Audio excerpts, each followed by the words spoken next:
Borde Evit, good morning, and welcome to the second day of the Arctic conference, everyone. Before we get started, just a few quick reminders from yesterday. The first one is that the main venue for the platform is Kiko Chat. A link is in the description below. And Telegram is the main communication channel we use for the conference, and the link is also below. Yeah, and do remember to use the hashtag ArcticNot. We should have put that on the screen somewhere, but I forgot. And before we get started, we would like to show a short video about the Universal Code of Conduct, which everyone should abide to during this conference. Welcome, everyone. I'm Astrid Karlsen, the Executive Director of Wikimedia Norway. At this event, we ask everyone kindly to follow the Universal Code of Conduct for the Wikimedia movement. This Universal Code of Conduct defines a minimum set of guidelines of expected and unacceptable behavior. It applies to everyone who interacts and contributes online and offline to the Wikimedia projects and spaces, and it applies to this virtual event. At this event, we expect everyone to treat each other with respect, civility, companionship, solidarity, and good citizenship. Harassment, abuse of power, privilege or influence, and content vandalism and abuse of the projects are considered unacceptable behavior at this event. If there are any incidents you would like to report, please reach out to me. Actions that contradict the Universal Code of Conduct can result in sanctions. These may be imposed by the event team and/or by the Wikimedia Foundation as the legal owner of the platforms. In the Wikimedia movement, we believe in empowering as many people as possible to actively participate in Wikimedia projects and spaces to reach our vision of a world in which everyone can share in the sum of all human knowledge. I hope you will enjoy this event and contribute to making it safe and welcoming for everyone who participates.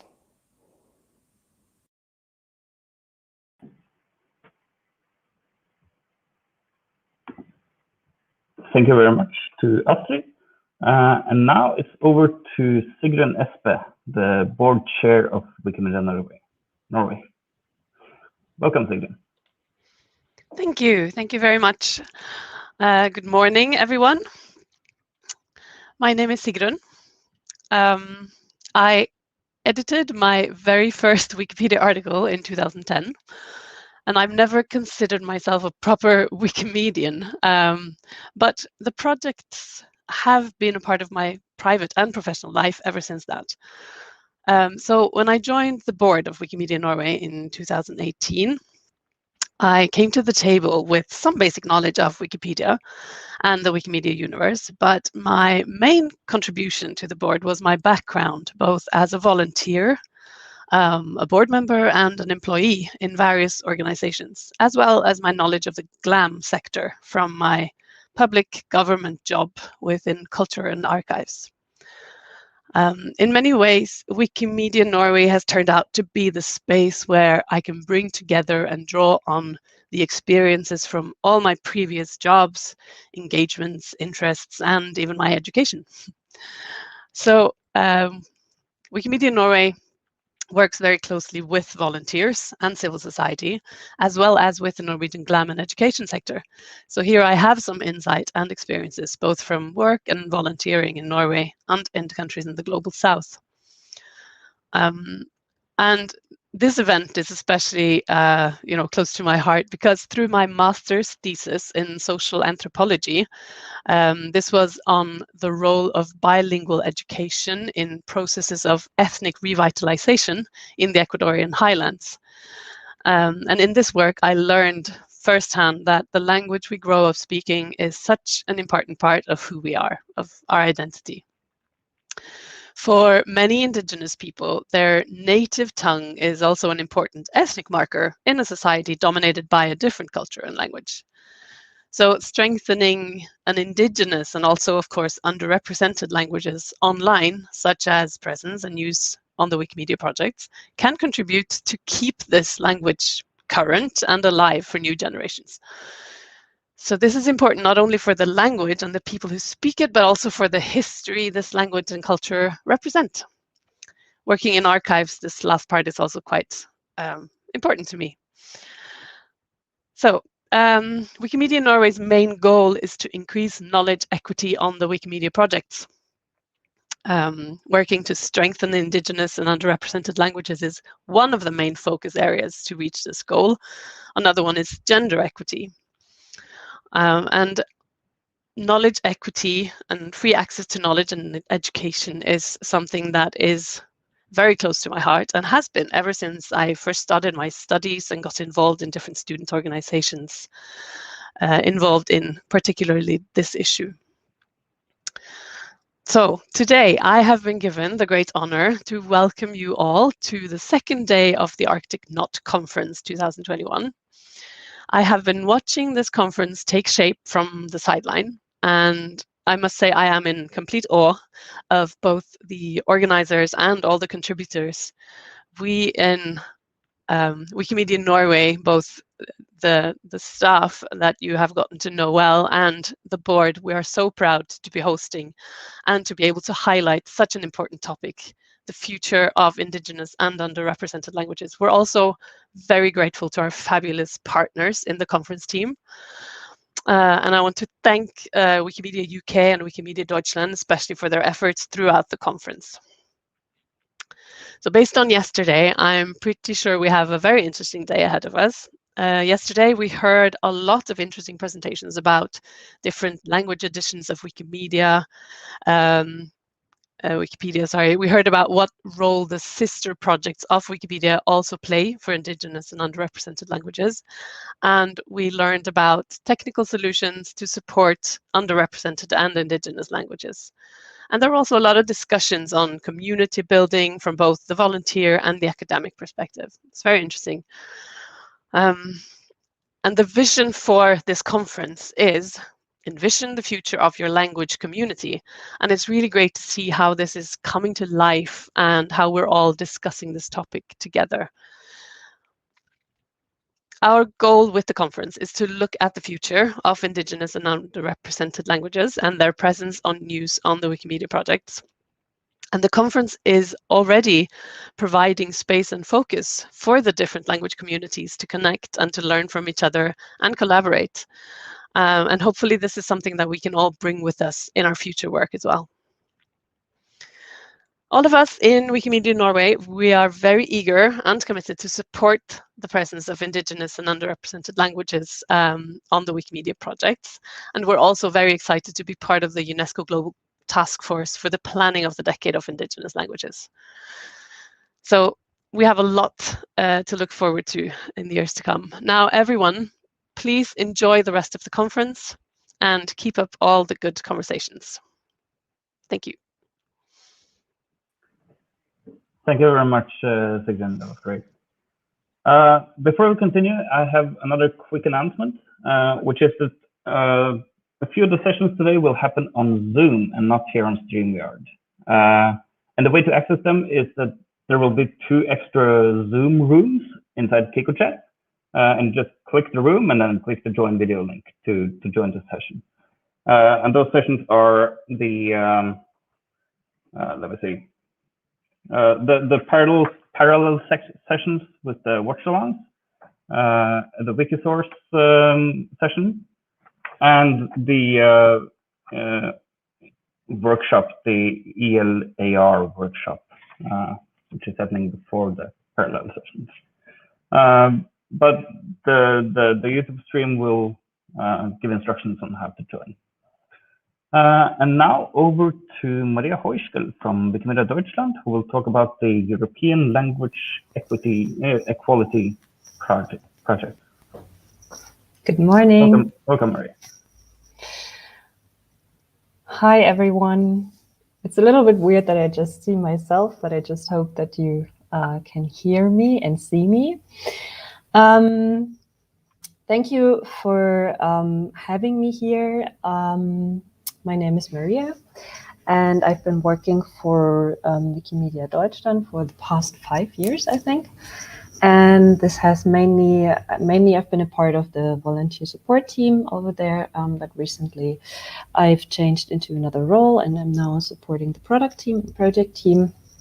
Anyway, today I'm here to talk about a project that has been happening throughout Europe for the past 6 months and is trying to bring forward something like digital language equality in Europe.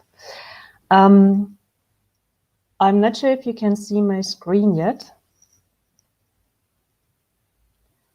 Yes, thank you. And I've gave that talk the catchy title of Bringing the Voices of the Wikimedia Communities on Digital Language Equality into Future European Commission Programs. So we're going to start at the starting point. I think that a lot of this will not be new to you. However, I'm still gonna I'm still including information to make a nice journey throughout the presentation. So the starting point is the EU has 24 official languages, and next to this, besides this, it also has a lot of regional and minority languages. Yet, digital support and support for language technologies are mostly focused on main languages like English, German, French, Spanish, and Italian. And the challenge that this poses and the questions that we are asking ourselves is how we can enable all language, regardless of their conditions, regardless of the number of speakers, etc., to realize their full potential, but especially to bring something like full digital language equality, to foster the multilingualism that makes Europe special somehow. So the project has been started by people and organizations that are much more knowledgeable in this field, in language technologies, in language equality than I am. And they are trying to compile a strategic agenda for the European Commission on how to reach that full digital language equality for European languages by 2030. And to have a focus on under-resourced European languages, to not have that focus on the main languages that it had in the past. Oops. The approach to this is that the consortium and we and everyone in this project is trying to make as many voices heard as possible. And there are communities like us, communities like Wikimedia Movement involved in this, but there are also a lot of language technology providers, there are associations for languages, language communities, there are a lot of research institutes and universities on focusing on regional, on European languages, and all of them are consulted by surveys, by interviews, but there's also some desk research happening, and based on the project partners' input, they want to create a roadmap of necessary projects and activities for full language equality by 2030 to have the European Commission get behind this, put money behind this, and stuff like that. So why we are part of this project or why Wikimedia, they wanted Wikimedia to be part of that project. The Wikimedia project and its contents and its features, etc., are often themselves defined as language technologies.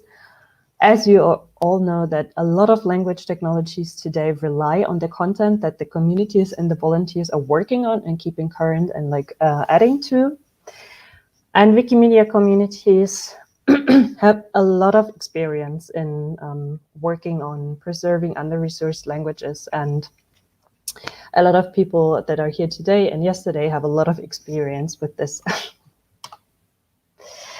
So why did we think it would be a good thing to be part of this, and why we want to support this is that we think it's a good idea to make the voices of the movement, of the communities, of the volunteers, of the affiliates, everyone that has to say something about this heard in this policy making efforts. And what we are going to do, or me especially, is that the other stakeholders in the project, people throughout Europe, are going to learn about our projects, about our approach, about the community-centered working on languages, to make researchers but also language communities learn about Wikimedia projects. And the main responsibility is going to be writing a report with all that input that we are going to get. So now to probably the most important slide of this slide deck is, why am I here and why am I asking you to for your help and for your consultation?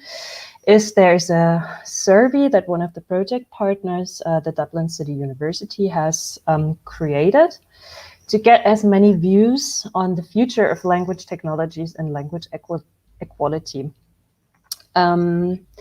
And for our voices and for our opinions to be included in this, I would like to ask you to fill in that survey or spread the word about the survey. Point me to people that should definitely hear about this, that are going to need poking about this. I have included some links in here, but I will also send the link again to the Telegram chats. I have also already uploaded the presentation on Commons, so you can get it from there as well. Filling in the survey is supposed to take about 20 minutes. Well, I'm not so sure. I think it's going to be less. I've had some test rounds in this. And yeah, they're going to ask about what the challenges are working with language technologies from our perspective. What is working well? What kind of languages are we working with?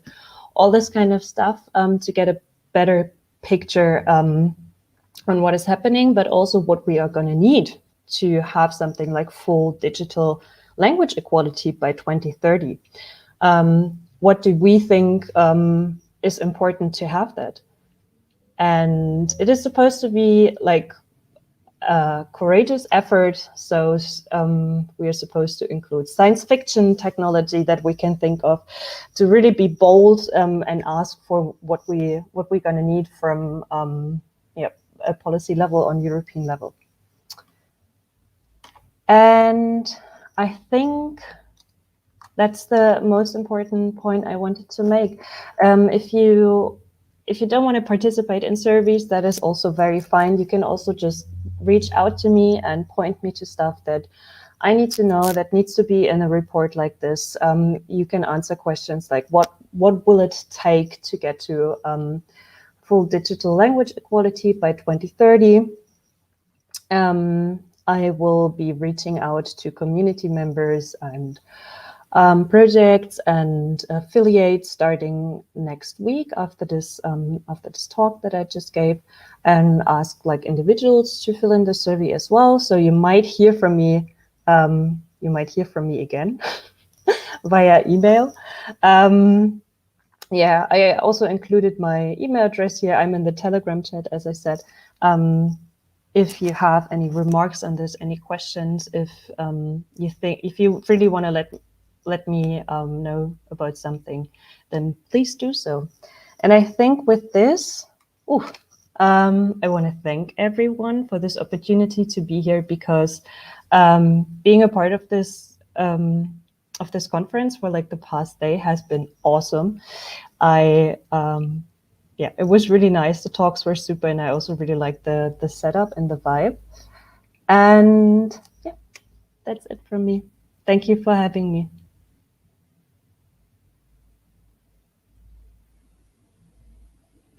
I'm not sure someone. Thank you very much, Maria. All right, now over to Richard. Thank you very much, Maria, for that talk. And so I think that means we're ready for our next one. So joining us next is Dr. Sarah Thomas, Scotland Programme Coordinator from Wikimedia UK. Welcome, Sarah.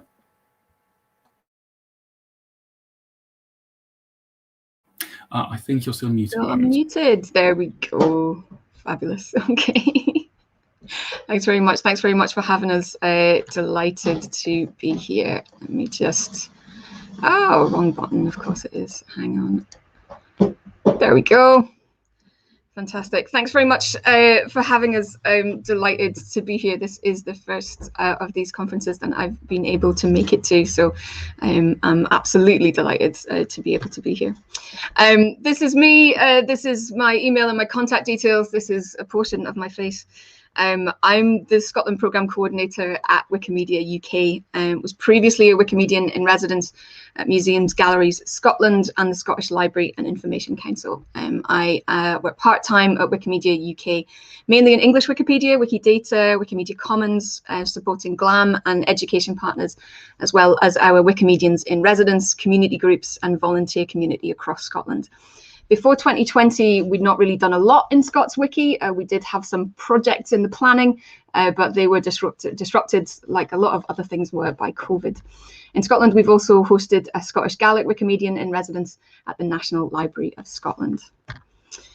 So this session is going to reflect on the work done by and with the Scots Wiki community to recover and rebuild after the negative international press attention that surrounded the wiki in 2020.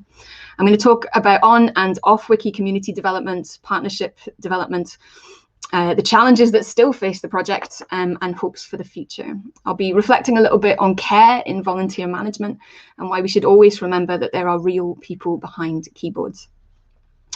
As Scotland Programme Coordinator, I've been involved in supporting the community post-crisis, and I've been impressed and heartened by the volume of work which has taken place since ScotWiki hit the headlines.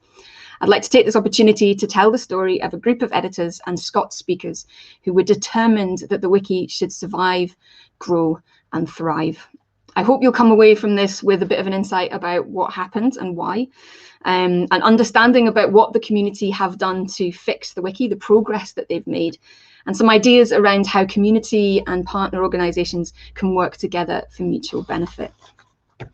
But first, a little bit of background about the Scots language itself. Scotland has 3 languages: English, Scottish Gaelic and Scots. Scots, like English, is a West Germanic language and is spoken in Scotland and in Ulster in the north of Ireland. In contrast, Scottish Gaelic is a Celtic language native to the Gaels and very similar to Irish. Scots and English have a lot of similarities, such that there is a tendency to sometimes see them as mutually intelligible. They both derive from the language of the Angles, but they're not the same. However, this appearance of mutual intelligibility, they often are mutually intelligible, and a whole host of socio-political factors has led to the Scots language being really looked down on, including in Scotland. Scots has 4 main dialects and 10 sub-dialects. Its history starts around 600 AD with the arrival of the Angles, but Scots diverges from its sister language in England around the Middle Ages. It's spoken today mainly in the east, central and southern parts of Scotland. But at one point, around 70% of the population of Scotland spoke Scots.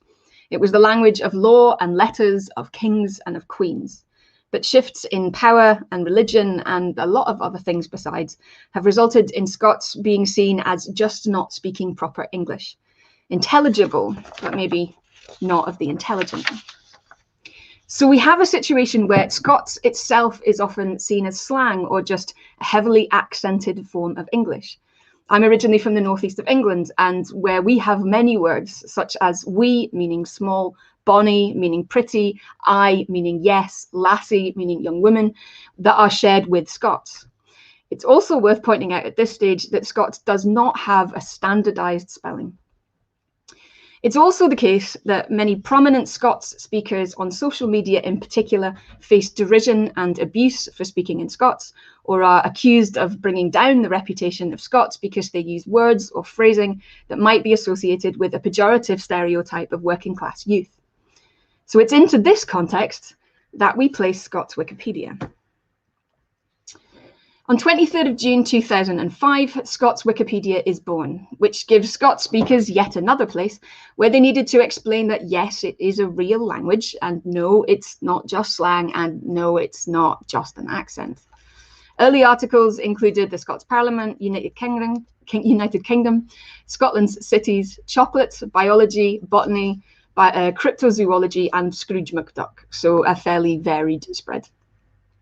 It starts off small, and by the standards of English Wiki is still very small indeed. It was 1,000 articles by February 2006 and 5,000 by 2010.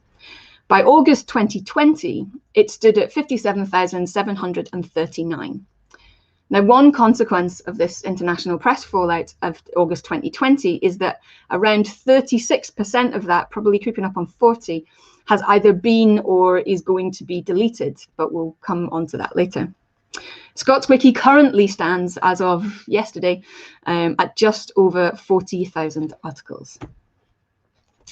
So, in August 2020, a Reddit user started a very angry thread about how much of the Scots Wikipedia wasn't actually written in Scots. At this point, the wiki had about 20 active editors and a few admins, with 2 being most active. One of the admins, a user who had contributed thousands upon thousands of articles to the wiki, wasn't a native Scots speaker. In fact, they were a teenager from the United States who'd start editing at quite a young age and often relied upon online dictionaries to insert Scots words into otherwise English text. Now, the language may seem very similar in many ways to English, but it is not English, and inserting Scots words into English text does not Scots make. I should also point out that there are many people in Scotland, myself included, who use lots of Scots loan words into their English. But there's also the case that there's a lot of members of Parliament at the Westminster Parliament who do the same thing, which means that we now have Scots words on the official record for the United Kingdom Parliament. The editor in question was accused of cultural vandalism and suffered a huge amount of online abuse. It's clear at this point that there is a huge problem, or a huge perceived problem, with the wiki. So this is a selection, and I don't think this is even everyone. This is a selection of the publications that wrote about the story. I'm making a choice here not to screen grab the headlines. I feel that to do so would be to further vilify the user in question, and if you want to read it, it's very easily Googleable. But I feel that it's inappropriate to screen grab these things and to repeat some of the things that were said, and particularly some of that abuse that was dealt towards that user in question. To some point that they had things that they had posted on the internet when they were basically a child being put around in international press. And I'm very glad that the internet didn't exist when I was their age, could we say. As one might expect, some of the articles used the opportunity of this story to have a dig at the whole concept of Wikipedia, or as mentioned, to have a dig at the user in question.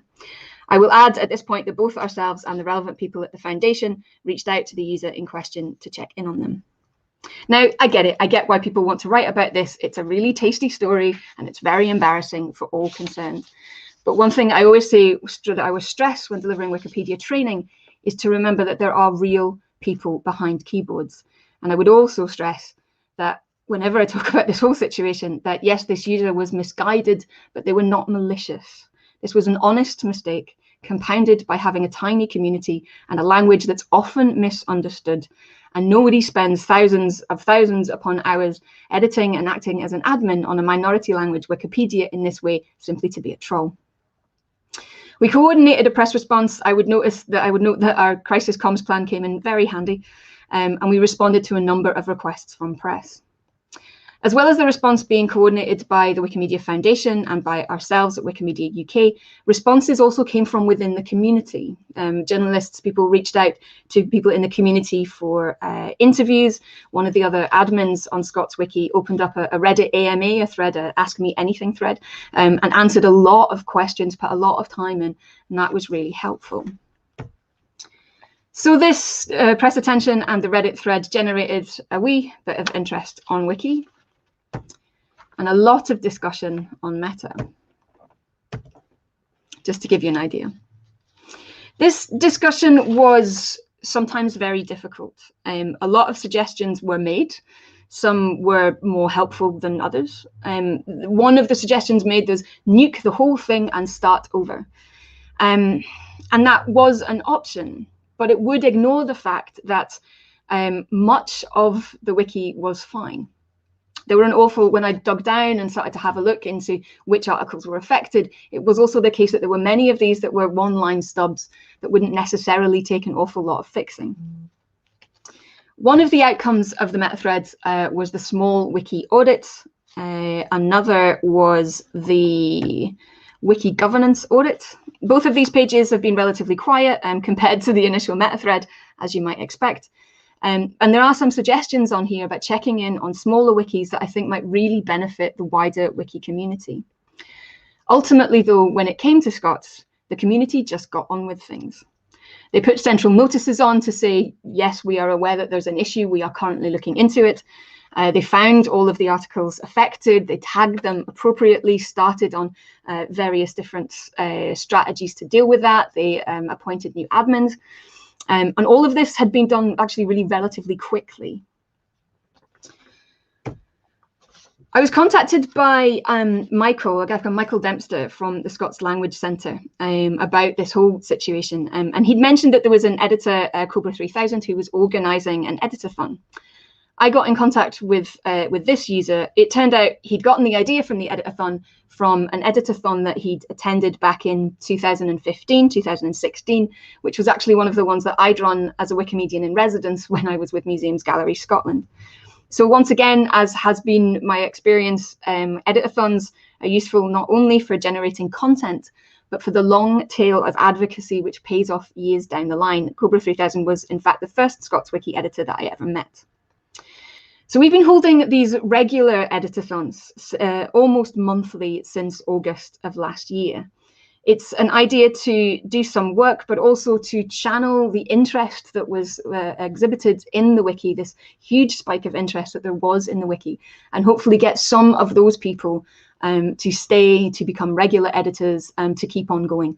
It only takes one person to be able to make a huge difference, as we've seen that can be harnessed for the good. The first, as I'm showing the outreach dashboard here, was probably the most productive in terms of numbers of articles. And that's slowly been tapering off in content and participation size since then. This was completely to be expected given the initial rush of interest. Wikimedia UK, myself, have been supporting these editathons by running training sessions over Zoom. We use our mailing list and our Eventbrite. We post on our mailing lists and advertise these events. I've created screencast videos of how to do certain things in Scots. We have a lot of users coming from English Wikipedia, and some of the interface is slightly different. Some of the infrastructure is slightly different. So that's can be quite helpful.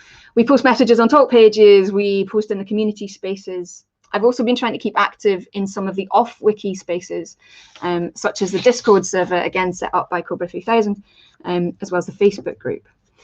These off-wiki spaces are really good, have been incredibly helpful for organising and for community support. This is a thing that would not have been tolerated, that isn't really tolerated in English Wikipedia. And I think that's a huge, really one of the biggest contrasts. These spaces, these off-wiki spaces have been tremendously helpful. What I will say is that for a staff member, such as me, it does mean that I am devoting extra headspace to the project. It does mean these off-wiki spaces do not obviously respect working hours.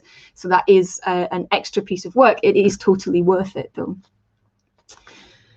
One thing that's been really useful has been the collaboration with the Scots Language Centre for the ongoing editathons. The Scots Language Centre are a group of people. They are the Centre for the Scots language, the Scots lead, as it is in Scots.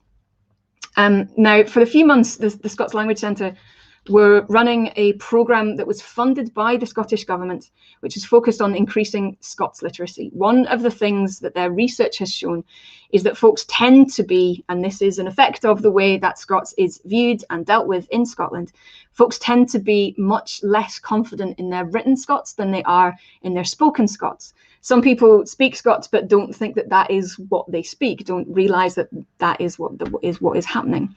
And again, There's no standardized spelling, so there can be a lot of confusion and a lot of anxiety about what is a real spelling of a word, what's an archaic spelling, and what it's okay to write. People are quite nervous. So while this program was ongoing, Michael had suggested that they use some of the time, the funded time, to support the editathons. So the writers that they were engaged with, that they had engaged for this project around literacy, would come along 2 at a time to our Zoom sessions that we run during these editathons for a couple of hours, and would offer language support. We developed a model whereby one person would share their screen and others then would, in the room, in a very informal way, could make suggestions about translation. If they're translating an article, make a suggestion about phrasing. Others, and we had some people coming along who aren't Scots speakers or who aren't confident enough, could go and look for sources or could look for images or for pictures. So we had this wonderful collaborative atmosphere. This model's been really excellent, and even though the Scottish Language Centre's programme has now ended, we continue with this model, working with peer support. It's worked really well, continues to work really well, in terms of language support, in terms of the community getting to know each other, and giving less confident Scots writers more confidence. So of this whole situation, what was the outcome? Just a quick rundown. There was a mass tagging of articles which needed Scots to be fixed. There was a template, fix Scots. And then a criteria for deletion agreed amongst the community. So looking at all of the articles that were on Scots Wiki, looking at those which had been written by 1 or 2 particular users, which maybe hadn't had any edits to them, any changes for a particular length of time. And that criteria was agreed for deletion, and then those articles were mass deleted. I did a little bit of a count a few months ago, and it was around 36%, I think, that as it stood in August 2020. So you're looking at about 10,000, and I think there's been a few more since then. New admins were appointed, new admins who were native speakers or who were confident speakers. These off-wiki spaces, including the Discord server, Facebook groups, were created. We've been holding regular editathons, trying to support the community where we can. There have been a few improvements to infrastructure, a couple of little tools that weren't activated on Scots Wiki that make it a lot easier for people to engage and to edit. We've done outreach and comms to Scots language groups, particularly the Scots Language Centre. A lot of the wiki, as I said, has been deleted. There is likely some more to be deleted. We have identified this need for more investment in the wiki community and the language community, and we have had ongoing discussions with the foundation, who've been really helpful in offering support. This is a blog that I wrote for the Wikimedia UK blog about how we were moving forward, and it's kind of formed the basis of a lot of what I say about this whole situation since then, really. I wanted to do what we could to move the story on from what one user did to what all of our users were doing, all of our editors were doing, what the community was doing, how they'd adapted, how they'd risen to this challenge. It will, of course, never get the same coverage as the initial story. I wanted to, as a program coordinator, to do what I do best, which is to make new partnerships, to pitch new projects, which will ultimately benefit the community as a whole. It's much, much easier to turn a Scots speaker into a Wikimedia editor than it is to turn a Wikimedia editor into a Scots speaker.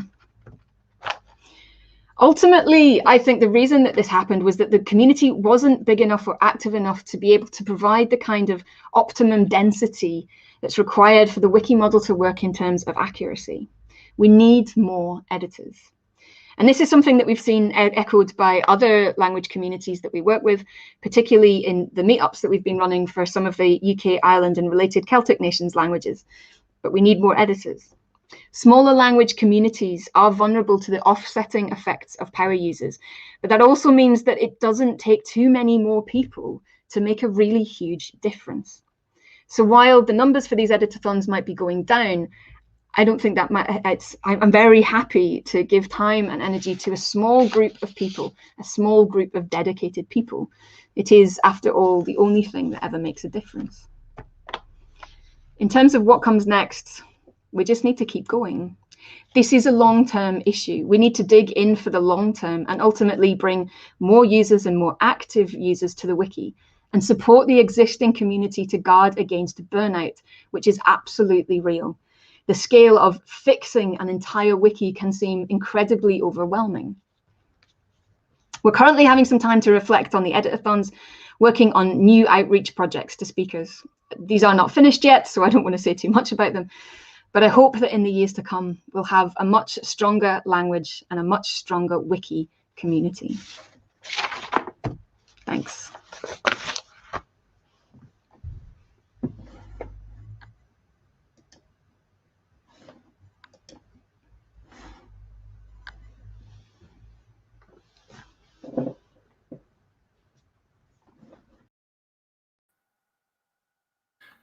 Hi there, thank you very much, Sarah. And that leads very nicely into our next session, which is about small language Wikipedias and how they can take their next steps. So I am going to reintroduce Sarah, who you are now familiar with, and Sadiq Shadahu, who, amongst many positions, is serving as regional ambassador for Indigenous communities at Art and Feminism, and is the co-founder of the Dagbani Wikimedians user group. So they will be members for our second panel debate. Hello, everyone, and moderated by Tanvir Hassan. So, over to you, folks. Hello again. Hello, everyone. Hi, everyone.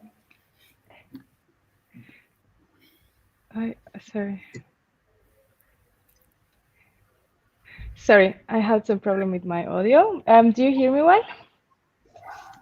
Yeah, we can hear you. Yeah. Okay, very good, very good. So, unfortunately, I had to step in for Tanvir Hassan. He has not showed up yet. So if he shows up, I will give the screen to him. But until then, it's very nice to see you both. Sarah, thank you so much for your very nice speech. It is so interesting. And to me, what it really hit me a lot was when you said, no one puts that much effort into being a troll. I think it's so important to lift up. I mean, that we are not judging that one person. Yeah, as you say, he was just a child.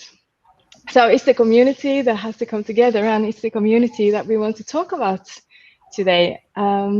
So I'm very happy that Sadiq could step in. I have previously met you in some art and feminism meetings, and what you're doing with the Dagbani Wikipedia is impressive. I think everyone has noticed, have seen the tweets and the picture of how many Dagbani speakers we have here today. So yeah, and what is very interesting is that Dagbani's Wikipedia is not yet live. It's in the incubator. Yeah. So would you like to tell us something, like what have you done to be able to create that much enthusiasm already in the incubator? Okay. Good morning, everyone. Greetings from Tamale, the northern part of Ghana, where I'm currently based. Actually, that is where the community is. I live in Accra, but because of the community, I have to relocate to northern region, Tamale, where I have 90% of Dagbani speakers and volunteers and Dagbani Wikipedia contributors. Yes, so it is true that we've been working so hard. I think over the last few months, we've done a lot with regards to like improving the quality of articles on the Dagbani Wikipedia incubator. We were able to do this through series of activities like editathons, contests, and we did a couple of photo walks, and we created articles alongside those photo walks. So what has really worked for us is, I think, one of the things I always tell the community is that, Wikipedia is there for us. We are all volunteers. I have been volunteering for quite some time now. I used to edit the English Wikipedia a lot and, Wikimedia Commons. But I always tell them that, Dagbani is our own. and Wikipedia is the platform. So if we have a platform that would help us, improve the visibility of Dagbani on the internet, why not? So they seem to be very excited about that. I think it started when I made a comment on Facebook, some of the Dagbani groups about like establishing a stronger community after we were laid dormant for some time. And the reaction was amazing. I had like over 500 reactions from one of the, Dagbani Wikipedia, Facebook groups. I just asked them, what if they know that there's a Wikipedia in Dagbani that all of them can be part of? And they were like, oh, really? So most of them didn't know, but once they get to know, they were like inboxing me, asking of my contact and trying to be part of the community. So that was really exciting. So that was where I started mobilizing the community together with Mohammed Sadat, who has been a strong pillar of this community. He actually started before me, and due to his current engagement with the Wikimedia Germany as a community communications manager for Wikidata and Wikibase, he has been at the background supporting me. So that was how we started. And one thing that really worked for us again is like bringing students on board. We tried to contact educational institutions like the tutorial colleges where Dagbani is being taught. We also visited, myself and Sadat in 2017, we visited the University of Education Winneba, the School of Languages department, where we interacted with Dagbani teachers and students. Some of them are doing BA in Dagbani, some are doing MPhil in Dagbani. So we discussed and we asked if they would be able to support us build this incubator. They were excited, and we mobilized them together. We created a WhatsApp group and Telegram group. That was how we started. So what really worked for us is bringing students and teachers on board. These are people who learn the language in the institution, and they are always willing to like improve the way they learn and how they can also support in building the Dagbani language on the internet, not just Wikipedia. So that was how we started.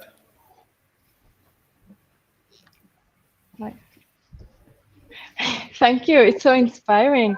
This reminds me too when Sarah Thomas was mentioning about the Scots Wiki being, the Scots language being intelligible, but maybe not considered intelligent. While here, it seems like the Dagbani speakers really have a strong pride in their language. Yeah. So I think Dagbani, with the Dagbani language too, is also a family group of around 16 languages. It's also mutually intelligible. If you check, we have some of Dagbani, like it's a Gu language, and the four major sub-dialects are the Dagbani itself, and then the Nanumba, and then the Mampusi. So we have the Moli Dagbani.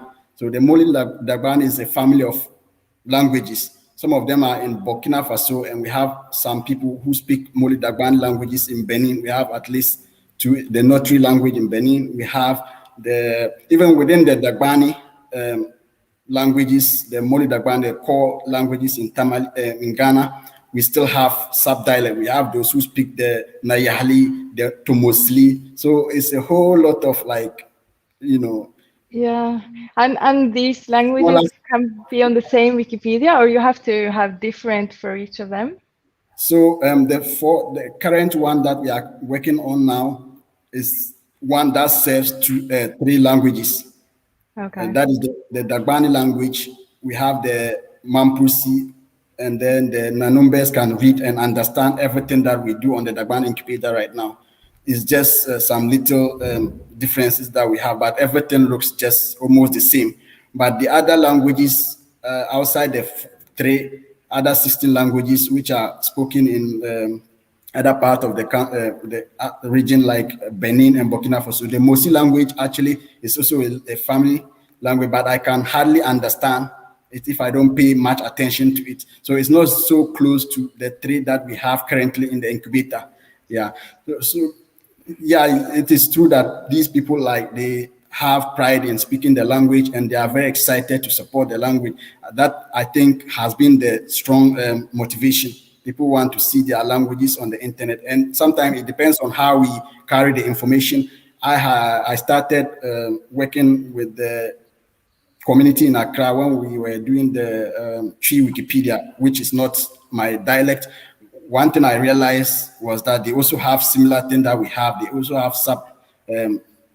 smaller languages or dialects, but bringing them together is the problem. Like how to bring the community together is always the problem. But with the Dagbani community, I think it is slightly different because they embraced the idea and they accepted that it is their responsibility to actually improve or work on the incubator. So that was how we started. We started by running contests. We started My Northern Achiever. There's a TV program in Tamale called My Northern Achiever, where every weekend on Saturday, a personality from the northern region, mostly speakers of the Moli Dagban language, are invited to share their life experience, their achievements. So these are notable people that are from the northern region and speaks at least one of these languages, but they are not notable on the internet. We know them, we know their names. When you mention their name in northern region, everybody knows them. But when you go onto the internet, you don't find any information about them. So we saw that it was just an opportunity as contributors. We are always looking for ways to start projects. So to begin, we created My Northern Achiever contest, where we created articles for these people. I think there were like 43 people, individuals. We created Wikidata items and Wikipedia articles for them in English, and then the Dagbani. So we did the 3 wiki projects within the first month. And then we moved to Wikilabs Folklore, where there are a lot of things in the northern region in terms of photography, like pictures that we can use for a lot of Wikipedia articles that relates to northern region and even the entire country in general. But because Wikipedia activities are not mostly done here, we don't get these things onto Wikimedia projects. So we decided to embark on Wikilabs Folklore. We were happy to be part of the 2021 folklore campaign, and we uploaded over 1,000 plus pictures, which supported us in creating articles and also adding them to existing English and Dagbani Wikipedia articles. Then we saw that we could also do something with language pronunciations, words pronunciations in Dagbani. Then my colleague Sadat again came out with an idea that we could actually use a tool to record words pronunciation, like unique words. We have standard Dagbani words that we can record and upload them to Wikimedia Commons. And that was another huge project we embarked on for a month. And we ended up uploading over 4,000 plus audio recordings of unique Dagbani words, which the idea for that was to build a future digital dictionary and also support Wiktionary. And then we also envisioned that tools builders can use it to design games and tutorials or learning materials for Dagbani, the group, the Dagbani language group. Yeah, so those are some of the things that we did, and still we are still doing it. It is so inspiring. It's interesting because everyone I mention your name to, it seems like everyone knows you, Sadiq, because of this. Your work has been noticed all over, which is fantastic. Now I'm very happy that the original moderator is back in the show. Tanver, very welcome. I will leave the stage to you. Thank you. Apologies. I'm really sorry. I mixed up the time in my head. Mali, thank you so much for filling in. Sarah, always a pleasure to meet you. Sadiq, again, nice to connect. I understand that there has been a little bit of a conversation, so I don't want to interrupt the conversation at all, but I was hoping that we can talk a little more specifically about the challenges that a small Wikipedia and a Wikimedia project have in comparison for an established one at the policy level and also probably at the community level. Can Sarah give us an example, share some insights, and then hand it over to Sadiq? for particular challenges that smaller wikis face. Yeah. Yeah, I think, in policies, in the way that you work with community. Policy development. One of the real challenges that we found for Scots, particularly over the last year, aside from everything we talked about having a small community, is and therefore having fewer people to be able to take on the work. So things like just dealing with trolls, dealing with vandalism. Some of the tools that exist that you would expect in English Wikipedia, if you're used to being on English Wikipedia, just don't exist. And that can mean that there's an increased workload on admins. And if you have a small community and a smaller pool of admins, you're at real risk of burnout for those people. So things like, I think, succession planning and being able to encourage more people in is really a big challenge. One of the problems that I think we had over the last year was people coming from English Wikipedia or speaking in English, expecting things to be the same, and then finding like, oh, this isn't the same, or the policies are slightly different. So one of our editors had been like writing a new, been writing a new notability policy for Scots. And just that, a bit of culture clash of coming in and finding, because we have so many people that existing editors come in and go, oh, that's different, or oh, that's not right. But yeah, I think dealing with people coming in and trolls and vandalism has definitely been a challenge for the volume of work that it is. And just, yes, I think the volume of work that there is, and the volume of work for the size of the community can be a real challenge. I think it's a bit of it comes up all of the time whenever we talk to people. It's like, yeah, we'd like to see more editors. I think burnout is a real thing, and I think for me that's one of the big challenges that faces smaller wikis. That you've got this huge thing, this huge responsibility for something that is seen on a global scale, and there's only a few people dealing with it, and I think that pressure can be quite hard sometimes. Sadiq, what are your views around the thoughts that Sarah just shared? Yeah, so some of the challenges we faced, as she rightly mentioned, we also have that similar challenges like vandalism. And what really worked for us over the past few months was we created a quality assessment procedure, which allows us to categorize articles based on their quality. So from A to B in our own way.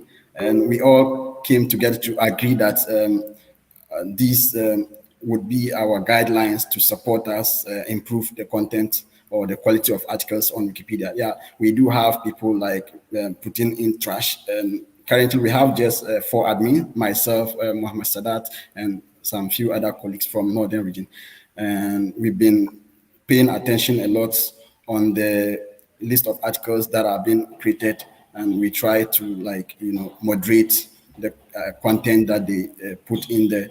We have a dedicated personality who go through all the articles. Currently, we have over 445 plus articles on the incubator, and we have somebody who always go through to check to see whether there are recent changes. We have a page that you can see who made the most recent changes, so you can always follow up to check what the person has written, whether it meets the Wikipedia guidelines and stuff like that.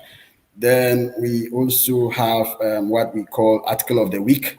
This has helped us in so many ways. Every week, the community come together to select one article where all of us will come together and contribute to that article until it reaches maybe A-class article. So every week we pick Article of the Week, and we all come together to work on it together instead of allowing people to. So one way it helped was it has helped us to be able to improve the quality on each article that we have created on the incubator, not just adding more articles, but we always look at quality. We feel like we should have, even if it's not much, since we are still in the incubator, we have more rooms for improvement. We don't really look at how many articles we have, but we are looking at the quality that we have on the incubator. Yeah, so that, but still we are having challenges with people who wants to edit Wikipedia, but they don't have the basic digital skills. That's one of the biggest challenges I've faced working with the Dagbani Wikipedia community. People around here are less privileged. People are even in maybe university or senior high school, but they still don't have the basic digital skills because they haven't been exposed to computers and even editing on mobile phones and stuff like that. And yeah, of course, all the people here in the community, they mostly edit on their mobile phones. Most of them don't have computers. Sometimes it becomes a little bit challenging for them. Yeah. Right. Thank you. I actually wanted to come back to the 2 points that Sadiq and Sarah made. One was about the safety of the community and the other one was burnout. So how does this work for a small community which has a few members? Is it going to be safe by default, or do you have to work to make it safe? And the volume of the work, is it proportional to the rate of burnout, or are there other factors that come in? Like, so many activities are going on in the Dagbani Wikipedia. You have article of the week, you have quality control, you have other mechanisms, and Scots Wiki has seen so much of interest over a period of time. So how does this work? Do you have to do something extra to hold on to volunteers to ensure their safety and to keep their spirits high? What are some of those innovative things that you're doing? I think actually from the point of view of safety and in terms of how welcoming a community is, the off-wiki spaces that we've seen, particularly Discord, have been really helpful because they allow for a communication that feels more informal than, say, on Wiki talk pages. And I'm not entirely sure why that is, but it just is. And so I can see within that there is a great deal of peer support and people helping out and people feeling confident to say, do you know what, this is getting a lot right now, or hey, I've got a load of energy right now, brilliant, let's go on and do this, or saying, oh, this particular thing has been really challenging. Being able to just kind of message people and do the on wiki things that you would do, thanking people, welcoming people in, not biting newcomers, being supportive to help make that, and that's about long-term development in how that wiki can grow and to get people to come back and feel confident and comfortable in coming back.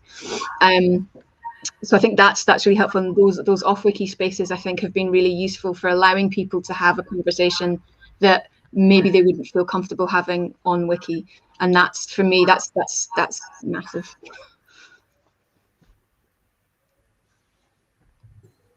Sadiq, your thoughts around this? Yeah, so, I think the one thing that has really been, that has helped us to, navigate through all these challenges, the commitment. We have a lot of people who are very committed to the cause. They believe that we are doing something for ourselves, so they are always ready to support. And then we, as I said, because of the procedures we have laid down, sometimes we get overwhelmed with tasks. We have a very small community, but very dedicated, of course. And I'm really proud of them for what we have achieved so far. As we speak now, we have the Dagbani Wikipedia subdomain. I think we'll be having our own Wikipedia very soon. Our application to be approved as a language Wikipedia should be, like, we should have a final approval in the next couple of days. So yeah, it's been challenging in terms of like how to control these little challenges with regards to vandalism and the kind of quality that we have, how to assess them. We always, as I mentioned, we have people who support in diverse ways, so it's a little bit flexible for me as a community leader. True. Whether be it a small project or a big project, community members are your biggest assets, and you always work closely in developing these projects. Sadiq, I want to come back to a point that you made about the importance of digital literacy, digital skills. So my question is, digital skills are evolving very fast.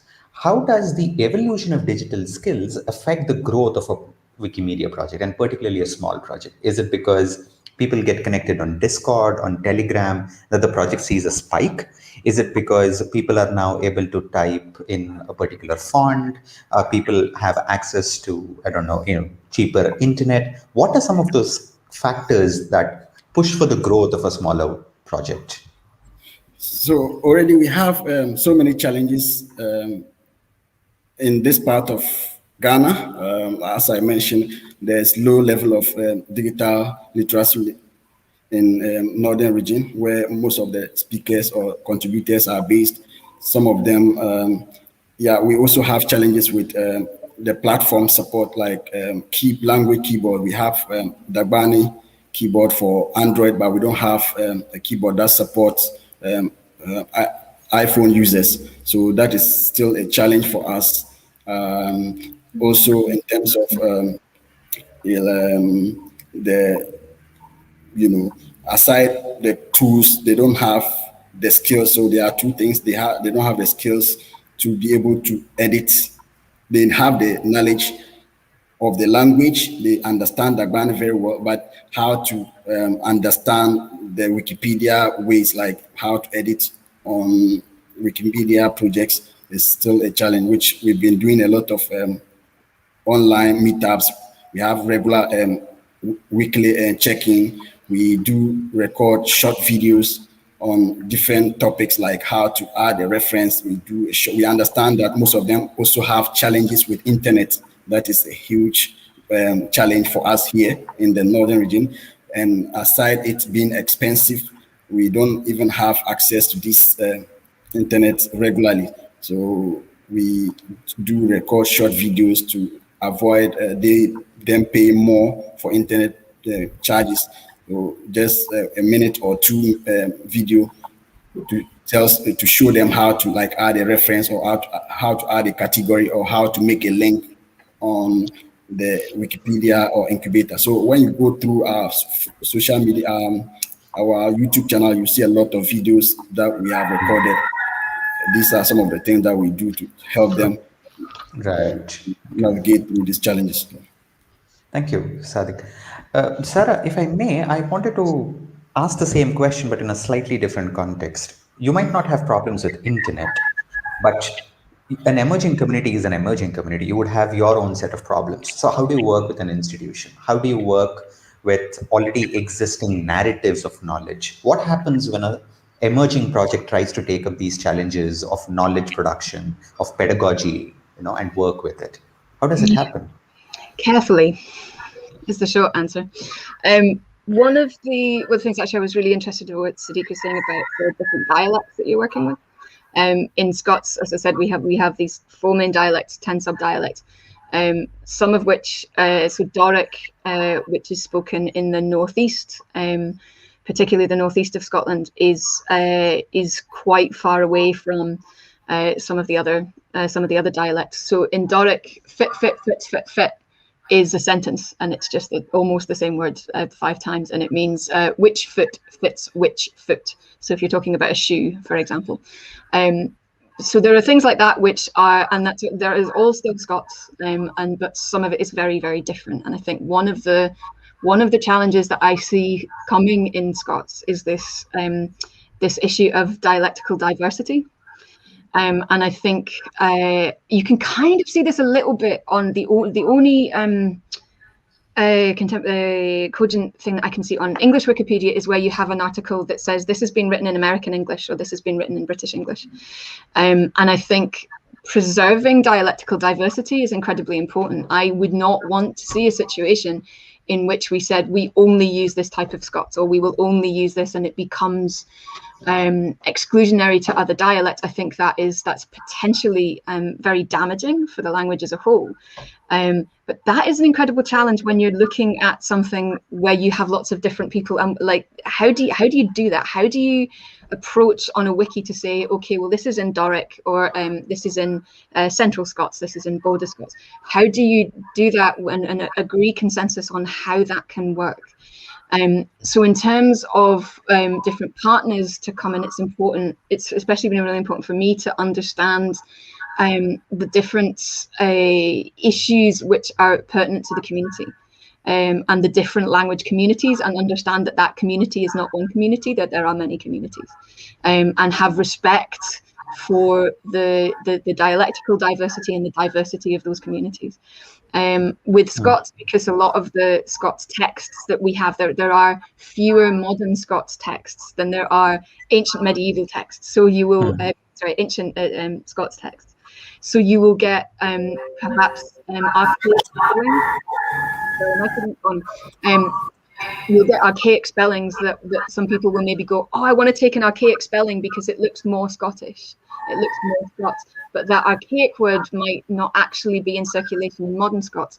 And with something like Wikipedia that has the visibility of Wikipedia, if you end up with a consensus on Wikipedia to say, oh yeah, this is what we do now, to what extent is that a natural evolution of the language, and to what extent is that actually bringing in something that isn't reflected in the way that modern Scots is spoken. So I come back to my short answer of carefully, because there is the potential to establish a mono language culture, that's the right term, where there doesn't necessarily need to be one. So this aspect for me of dialectical diversity is something that I've been thinking about a lot. And with that, I think it's a case of ensuring that if you're partnering with people, that to understand where they're coming from, to have respect for the issues that are pertinent to the language community, and to ensure that we don't steamroll over people. I think that's, yeah. I think both of you made very valid points regarding the challenges and regarding the dialectical diversity. I would like to make a conversation come towards a fruition in this. We have spoken a lot about challenges. We have spoken a lot about difficulties that our projects and our communities face. Can we take a moment to talk about why it's cool to work with a smaller community, and say, what are some of those, how do I say this, those silver linings, or those wonderful moments where you want to say that, oh my God, this is happening. What if some of those experiences? I'll leave it open, whoever wants to go first. I've just finished speaking, so I'll let Sadiq go first if you have a...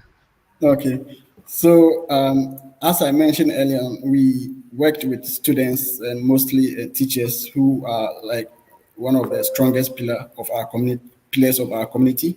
And I think in future, we even envision like working with them or getting them more involved where, for example, colleges in Northern Ghana can adapt Wikipedia Dagbani, because this language is taught in school from primary school to the highest level, if I may say. So we want them to adapt Dagbani language as a teaching tool, or use the Dagbani Wikipedia as a teaching tool to help students contribute more to the Dagbani Wikipedia and maybe earn some marks for their courses. That is what we hope to do in future, if possible.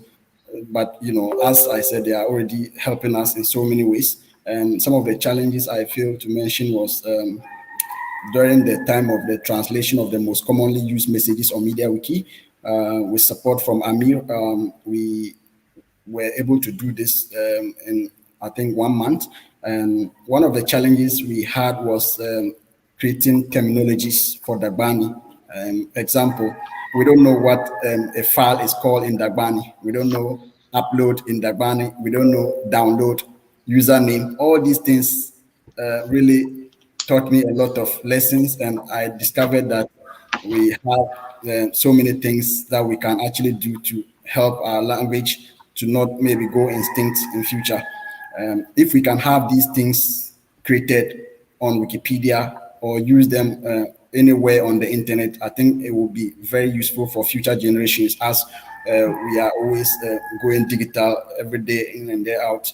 And how did we come by these words? Because we're working with students, they learned some of these things, and so we were able to, you know, discuss among ourselves and choosing the words. So if, for example, we want to create a word for like a file, some of them mention like lahbal kwelebo in Dagbani, someone will say lahbal banjoao.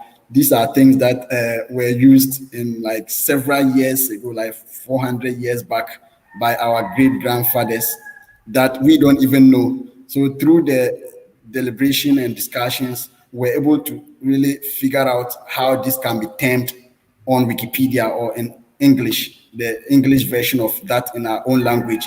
So those were a little challenging but interesting. At the end of the day, we're able to come out with a consensus on all these language terms or terminologies. And I'm so happy that we have such things now on Wikipedia. When you go to the Dagbani Wikipedia and you switch to Dagbani, you'll be able to see the interface looking nicely and everything that you need to like know about these terminologies that we never even thought of.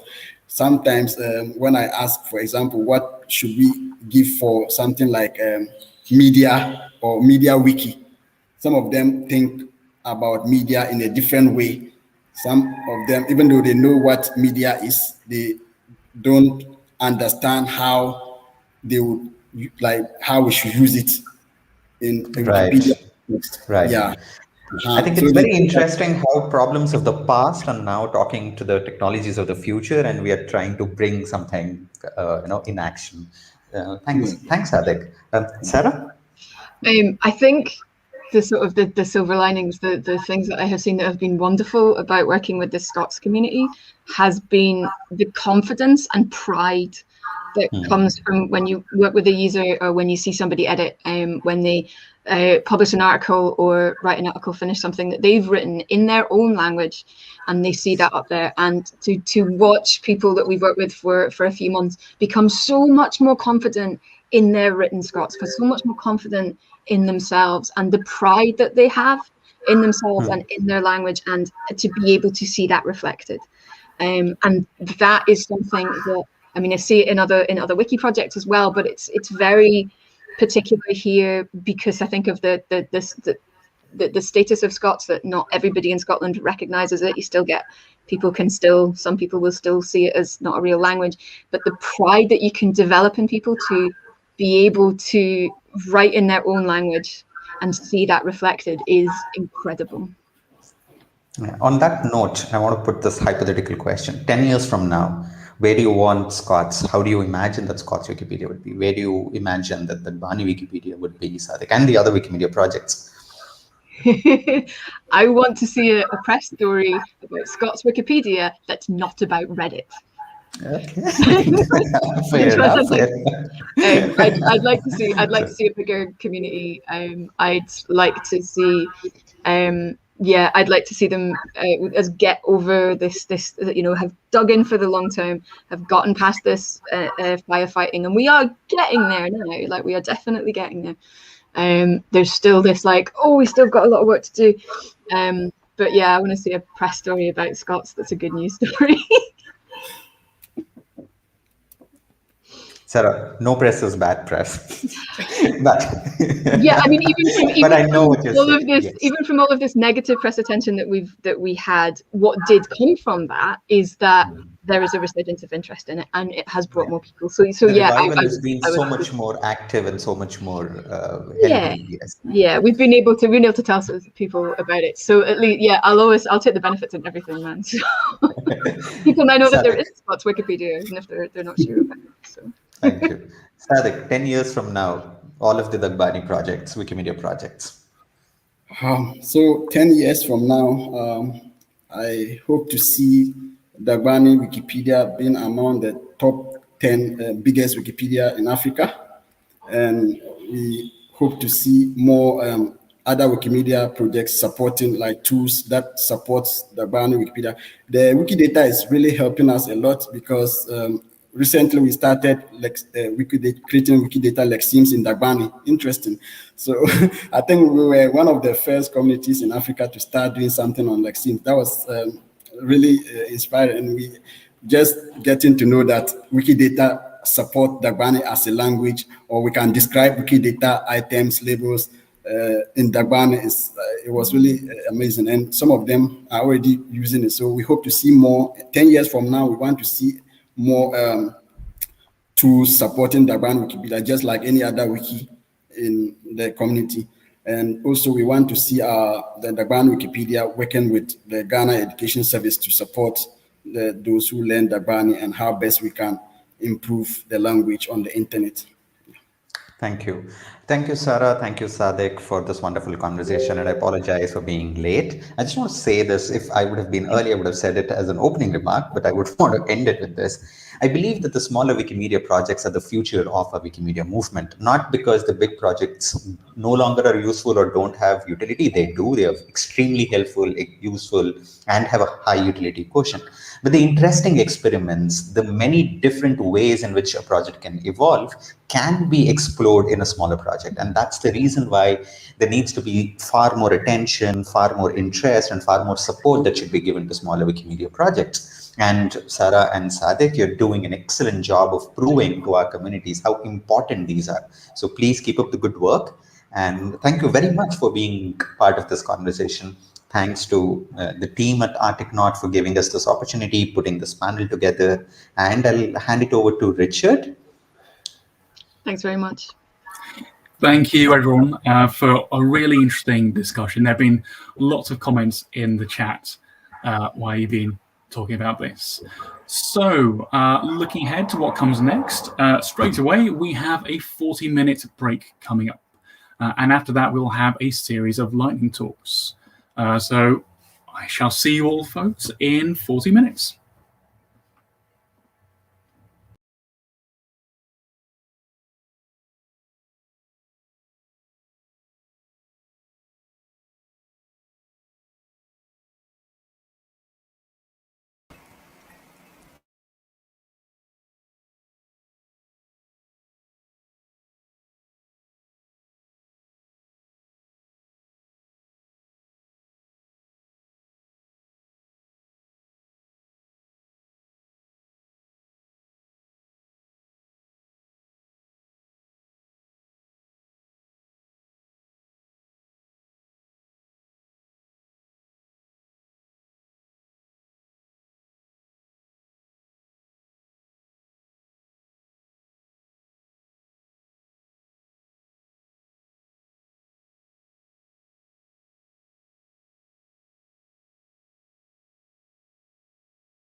Hello, everyone, and welcome back.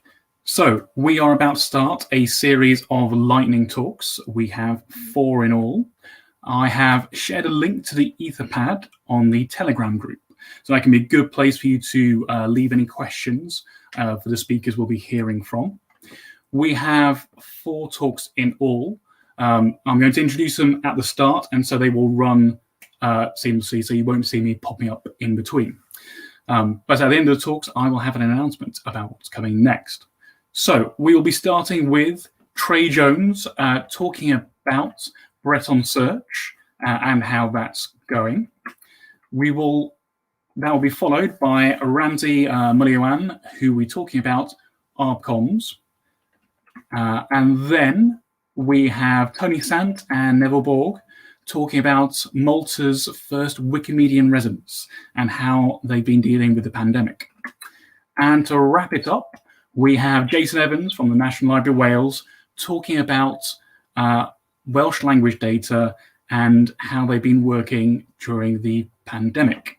So without further ado, and without further waffle from me, I think it's time to head on to our first video.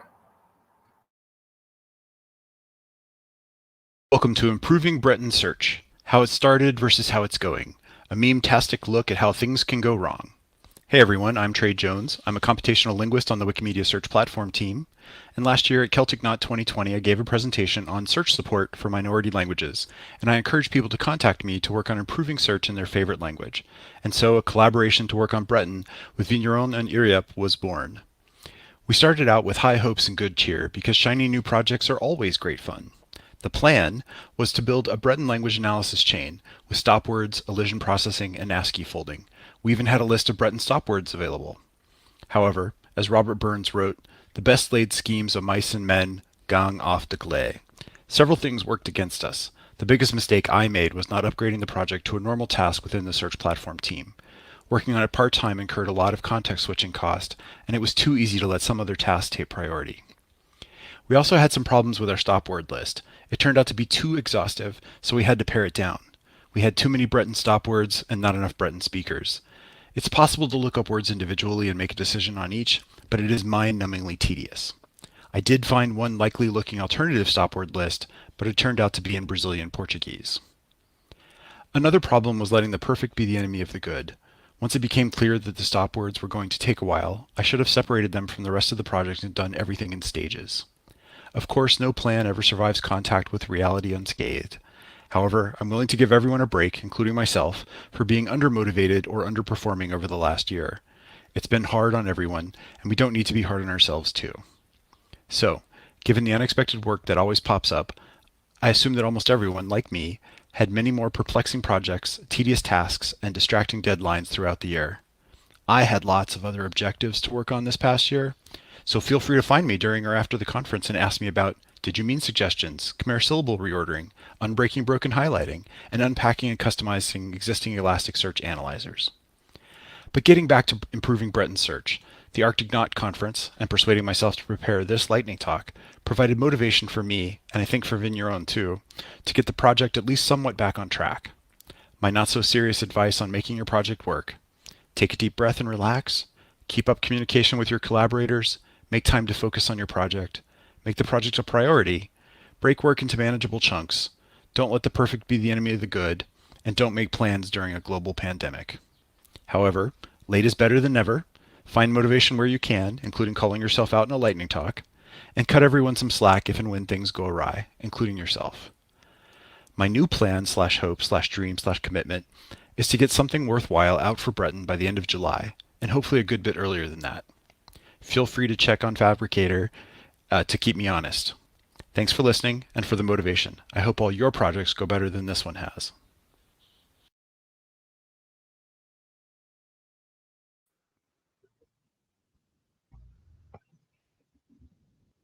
Hi everyone, my name is Ramsey Mulyawan from Indonesian Wikipedia. I'm presenting a project on the cross-wiki arbitration committee that would cover linguistic or cultural projects as opposed to one ARBCom for one wiki. So this is a proposal that has its roots from the Universal Code of Conduct consultations that has been happening between the Wikimedia projects since last year. And one of the big questions of how to enforce the UCOC was what kind of model that we want to use in the enforcement authority. The model that has been used by the Wikimedia projects for many, many years is the arbitration model, which is now extant at the Wikipedia projects and also Wikinews projects. Several Wikipedia projects has experimented with this arbitration committee model with the various level of success, but there's also a long-standing proposal to establish a global ARPCOM as the Supreme Court that hears the appeals from the individual projects, but this has also been sitting without any reaction from the community in the last few years. The idea of a cross-project arbitration committee is that you have an ARPCOM that has jurisdiction over multiple projects that share the same language, the same culture, the same geographic region, and or to historical roots. This pays respect to the idea that the Wikimedia movement is at its roots an intercultural project where the linguistic, the cultural diversity of the projects must be respected. Of course, also in enforcing a code of conduct that is supposed to be universal. The main feature of this cross-wiki ARPCOM is that it will be cross-projects and it's going to be the enforcement authority for the UCOC, but it will also be connected with other regional structures within the Wikimedia movements, such as the affiliates, the hubs, and others. I want to recognize that this was based on the previous proposal by Patos Child in 2007, but it will also grow up to become the global arbitration committee model. So the gist is the experience with Indonesia. Indonesia currently has 12 local languages that at least have one Wikimedia project. We have collectively 21 projects in Wikipedias, Wiktionaries, Wikiquotes, Wikibooks, and Wikisource, and many others that are still in the Wikimedia incubator. In the affiliate side, Indonesia was served by the Wikimedia Indonesia, which is a chapter and one of the biggest in the East Asian region. It has a good financial standing to fund the local projects in these various local languages. However, the Indonesian community currently does not have any standing behavioral policy authority with any of the projects. So most of the editorial disputes are resolved locally within one project, with sometimes help from the chapter staff. To propose the cross-wiki ARP model A, we will have multiple projects in the same region served by one ARPCOM. So one ARPCOM for all projects in the Indonesian languages. So there will be 21 projects served by one committee. By model B, you have multiple projects in the same language. The Indonesian Wikipedia will share one ARPCOM with the Indonesian Wiktionary, Wikisource, Wikiquote, and Wikibooks. And the model C, we will have multiple projects of the same type in the same region. The Indonesian Wikipedia, for example, will share the ARPCOM with the Japanese Wikipedia and 11 other Wikipedia editions in the Indonesian languages. And in the same vein, the Wiktionary will share an ARPCOM with 4 other Indonesian Wiktionary editions. So to resolve in this committee idea is that how are we going to ratify this agreement? What could projects opt in and opt out? So probably since it's cross-wiki, what kind of extended right should be granted to the arbitrators? Are we going to appoint them as the global CSUPs, or are we going to CUs, or we're going to have to create a new class of extended right from scratch?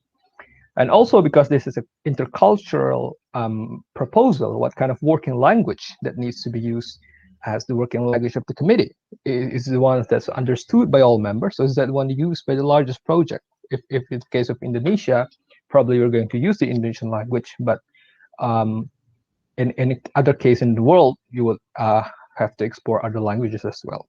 And probably the resource and the appeals and things like that will have to be the one explored by this cross-wiki ARPCOM proposal. Thank you very much, and I'm glad to be in this conference. Thank you.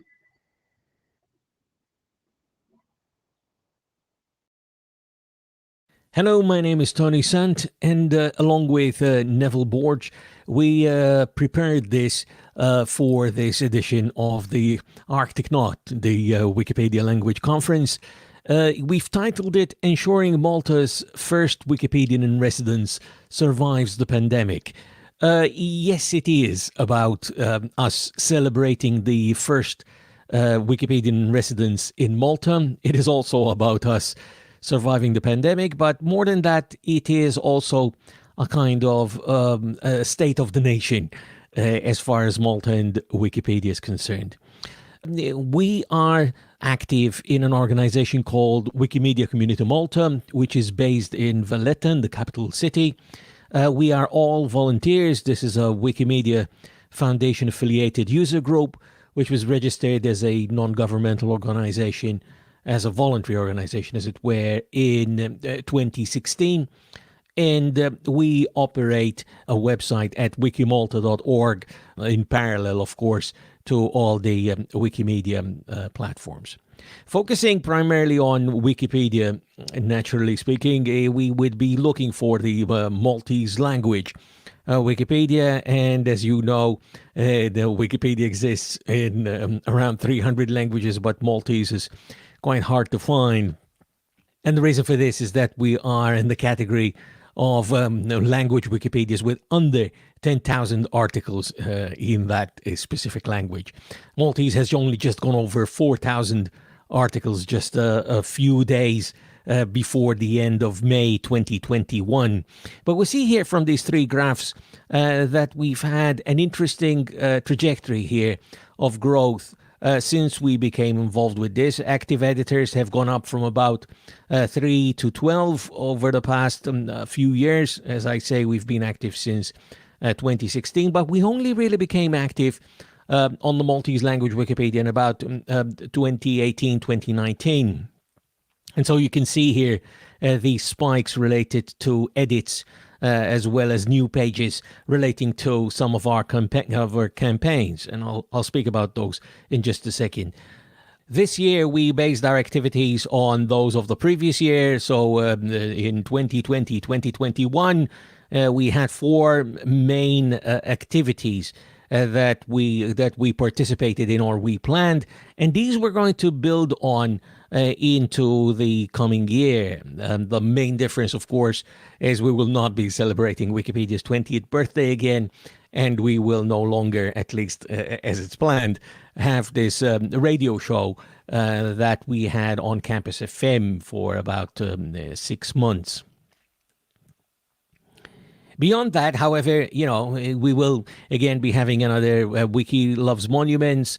We will be taking part in Wiki Loves Folklore, including folklore and feminism, as well as CE Spring for next year. And again, hopefully, following this year's WP, we will once again take part in the this new activity. In case you're wondering what our Wiki Loves Monuments looks like, here are some of the winning photos.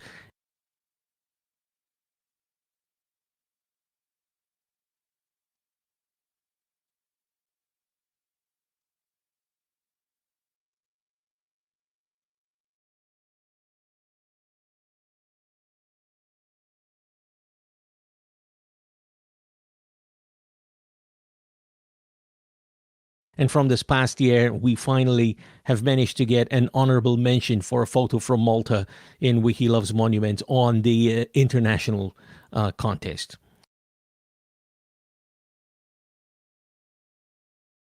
But the numbers continue to grow, and they're quite encouraging. You see here our numbers for Wiki Loves Monuments.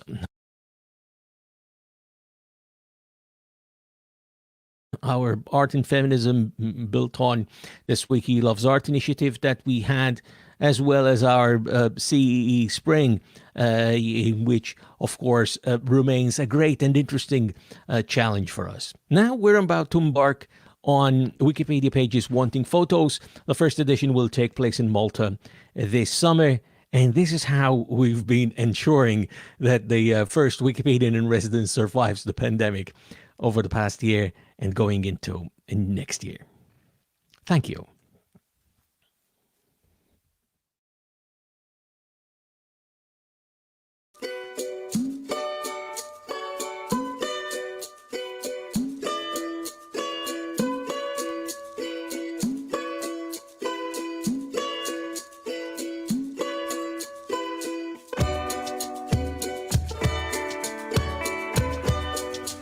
Hola, les doy la bienvenida al portal de lenguas indígenas de Wikimedia. El objetivo de este portal es empoderar a las comunidades indígenas de toda la región latinoamericana. No solamente a través de la edición en las wikis, como Wikipedia, la enciclopedia libre, o el diccionario libre, Wiktionario, sino a través de una plataforma que les permita aprender a leer, a escribir y a hablar su propio idioma. Eso es muy importante, rescatar la oralidad de nuestras lenguas indígenas y a través de las plataformas Wikimedia empoderarlos para que puedan plasmar la historia, la cultura, la gastronomía y todo tipo de representación etnográfica que ellos consideren relevante. Bienvenidos. Ana Sarika Hamayaya, Anaya Shehiki, Tanoria Ángel Iguarán. Buenas tardes, ¿cómo están? Espero se encuentren muy bien. Mi nombre es Ángel Iguarán y pertenezco al programa de Antropología de la Universidad del Magdalena. Hola, mi nombre es Angélica Hoyos Guzmán, soy profesora del programa de Antropología en la Universidad del Magdalena. La documentación, sistematización y reconocimiento de la diversidad lingüística en nuestro territorio y en especial de la lengua wayuunayki es importante como proceso para favorecer la interculturalidad, promover la inclusión y favorecer también la recuperación del conocimiento ancestral, de esa relación del ser humano con la naturaleza y con la historia.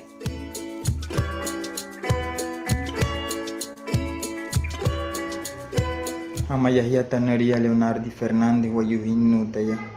Chauha Sakamuhan en Wikipedia Suru Wayuna y Kispura Enja Tupuchirwa Suru Internet Suru Wanuki. Ura Enja Tunamuinate Pichkana Kirahushikana Wayuna y Kihoru Suru Korea Karirwa. O Tamusias Puras Chacherain tu Wanaikika Suru Internet Napurana Arihuna Kana o Tamusia na Tepichkana Horu muy maya. Shia Keireka Wan Shia Wayatakana Chirwa Wakumuhi Wapushua Wane Wikipedia Suru Wayunaki. Amayahia Neima Pasta Naria Wayuhu Sayutaya. Chohas Wami Wane Wikipedia Suru Wayunaki Spura Watiha Hirantinga Wakwaipa. Senain tu Wanota Hatin Wane Butchi Wane Akwaipa Nakuleruna Motsurunikana Natepichenkana Spura Waputintina Mintu. Anu Kamen Waya.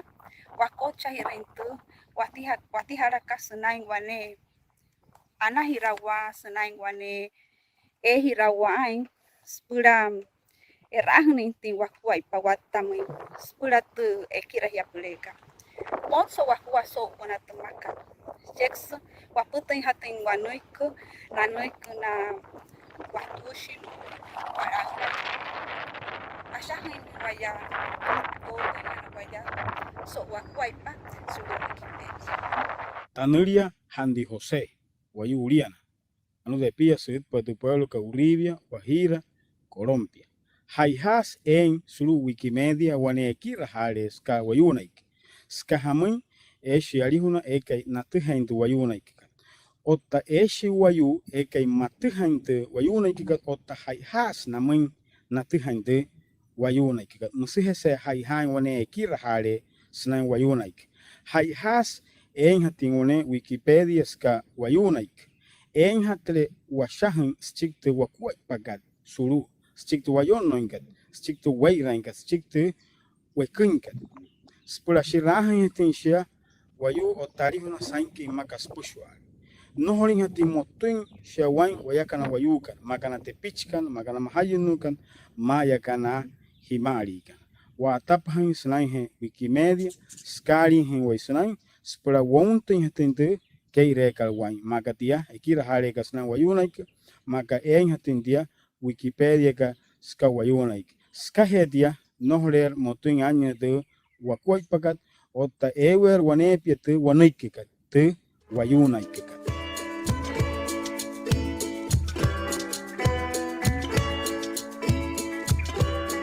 Y bueno, yo tengo la oportunidad de viajar a Maracaibo en el año 2018, muchos años después, y me encuentro con una realidad totalmente distinta, una realidad que yo también desconocía, y era que el 99% de los wayuu no escribe su lengua. Entonces ahí ya existe un problema de base si uno quiere incentivarlos a que se cree una enciclopedia en wayuunayki, una Wikipedia en wayuunayki, cuando la mayoría de los hablantes no saben escribirlo. Y bueno, a partir de ese entonces cambié como que la percepción de hacia dónde íbamos, qué queríamos hacer, cómo lo íbamos a hacer, y me enfoqué en que se tenía que crear una plataforma educativa. Una plataforma educativa que de alguna manera les brindara la oportunidad de aprender el lenguaje.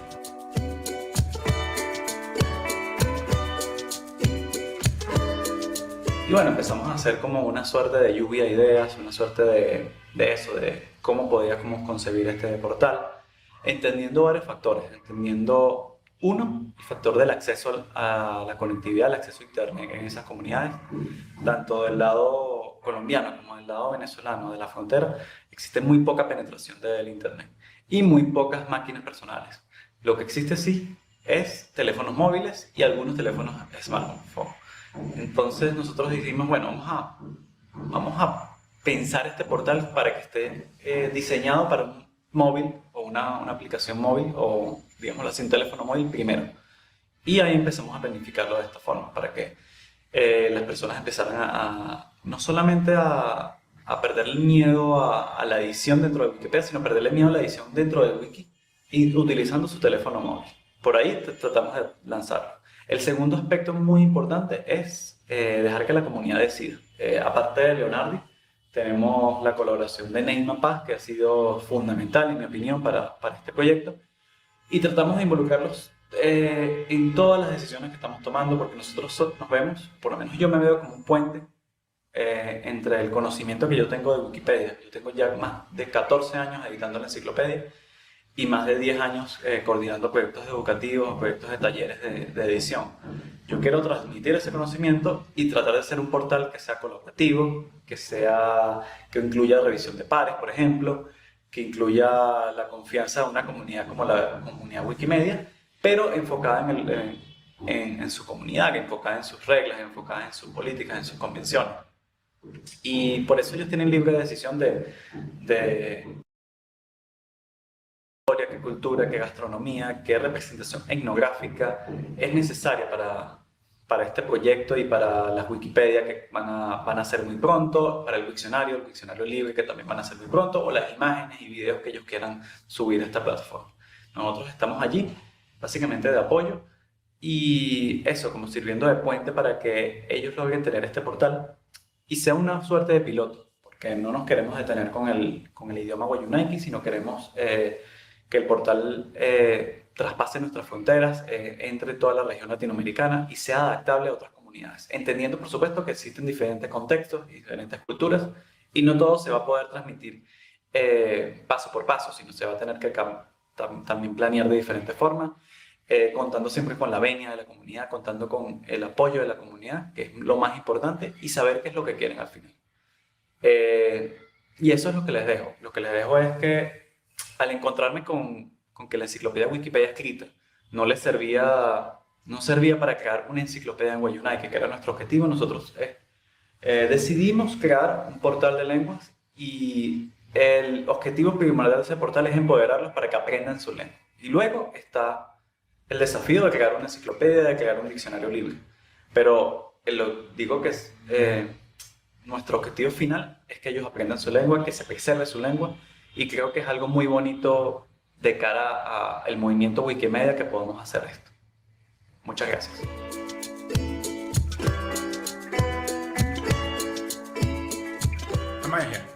Tanure mauru, taya chehe wai Venezuela he, ekirahashi taya sunai wayunaiki. Alguna taya. Antushe taya shahai nuchiki, supurahana suneki wayusuru Wikimedia.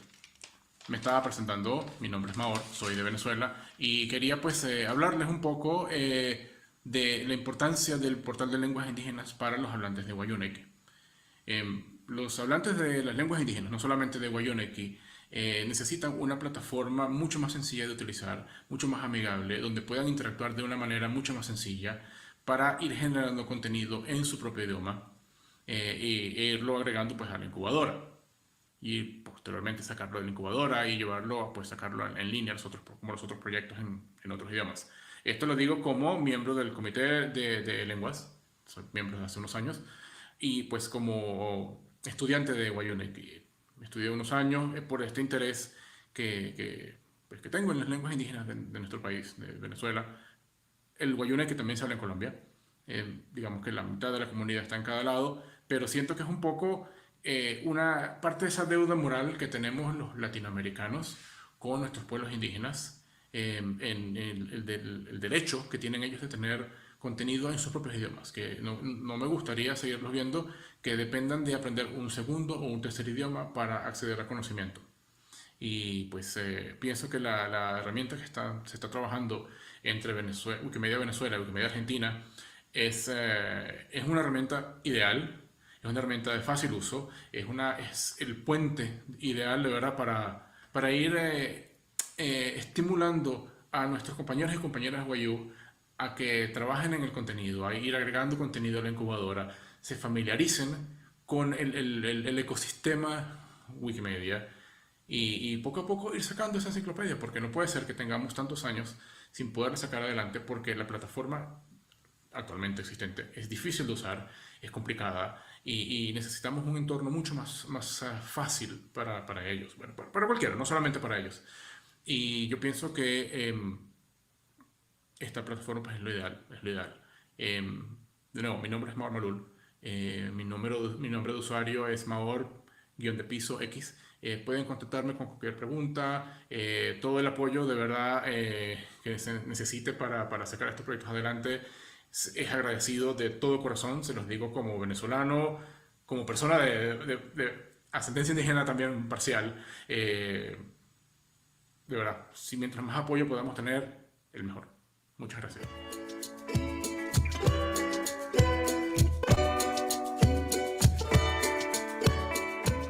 Hola, soy Constanza Verón de Wikimedia Argentina.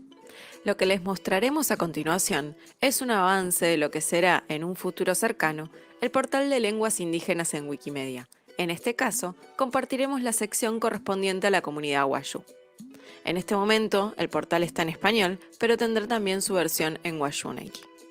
El portal fue diseñado principalmente para ser utilizado en los teléfonos celulares, ya que es el medio más utilizado por la comunidad para navegar en Internet. Por otro lado, y como verán a lo largo del portal, todos los textos escritos están acompañados de la opción para escuchar el contenido. Esto es de suma importancia, ya que el Wayuunaki es un idioma de tradición oral. La idea del portal es que pueda ser no solo una plataforma para aprender sobre los proyectos Wikimedia, sino también un espacio en el cual se pueda aprender el idioma y generar intercambios entre quienes participan.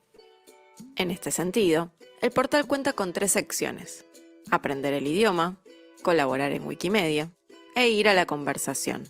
En esta ocasión, presentaremos la sección colaborar en Wikimedia.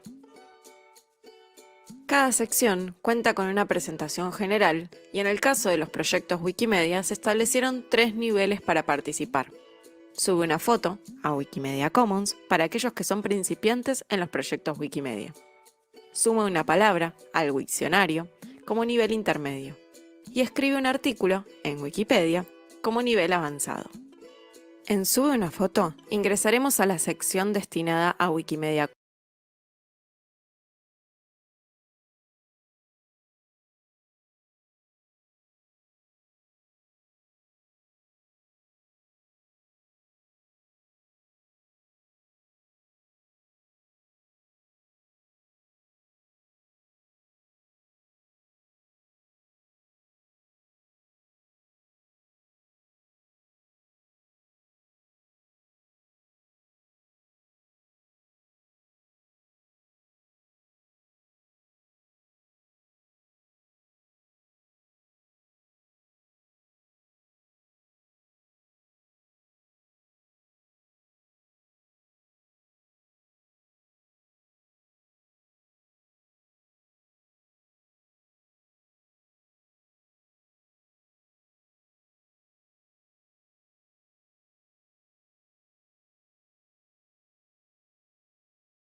Hola.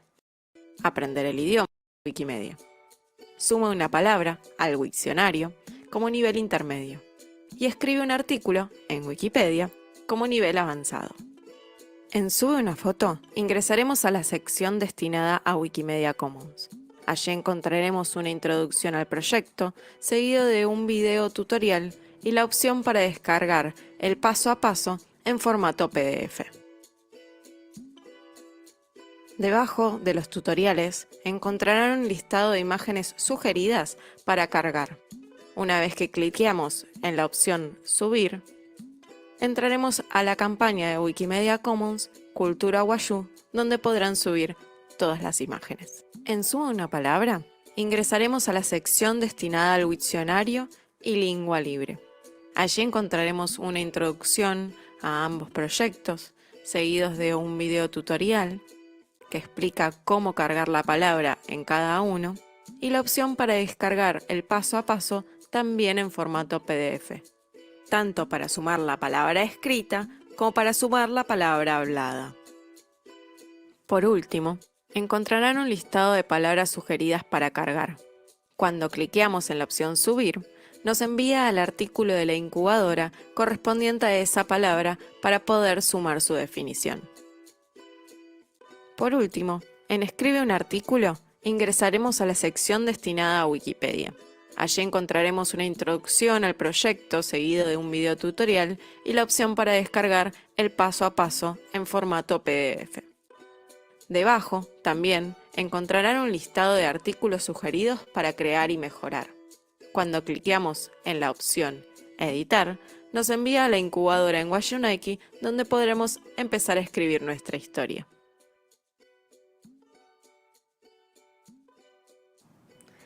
Esperamos que les haya gustado y que podamos seguir trabajando para incorporar más voces al portal y visibilizar la historia de nuestros pueblos. Muchas gracias.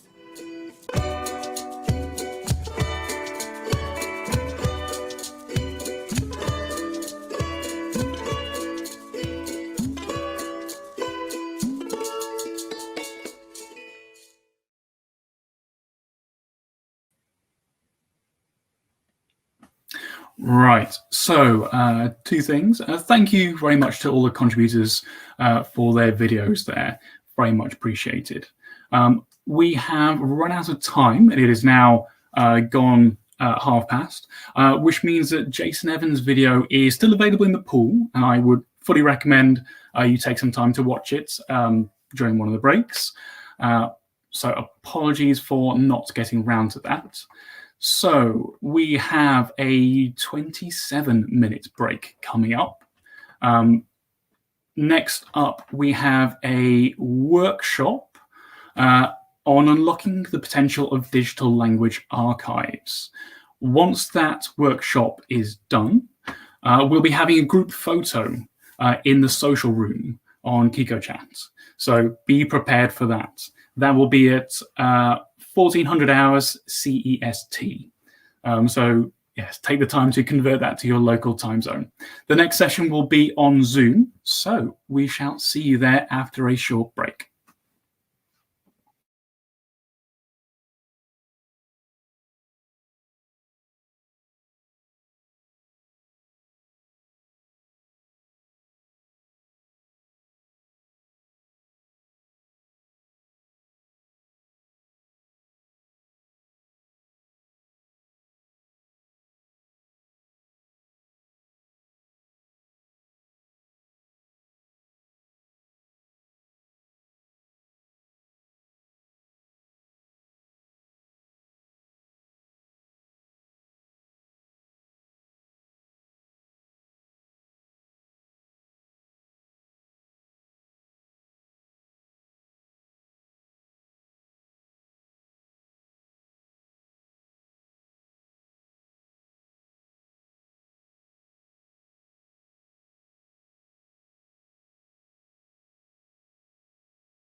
Du spør om jeg er med, jeg sier jeg er med på alt. Så drar du meg inn til deg. Jeg spør hvor er det vi skal, du angrer for en stund. Så ser du rett på meg. Du sier de enkleste ord, men den blåser meg vekk. Vil i en solnedgang. Jeg er så klar, det er du som gjør meg snar. Og du gjør det gang på gang, gang, gang.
Okay. Someone has to turn off their sound. Thank you. And we're back. We hope you have been having a good time up till now. The conference is ending in a couple of hours. So I hope you stick with us. Jon Harald has made a quiz, and it's the best way to end these 2 days. Next up today is Gareth Morlaes. He is a Welsh language technology specialist, and I'm looking very much forward for this.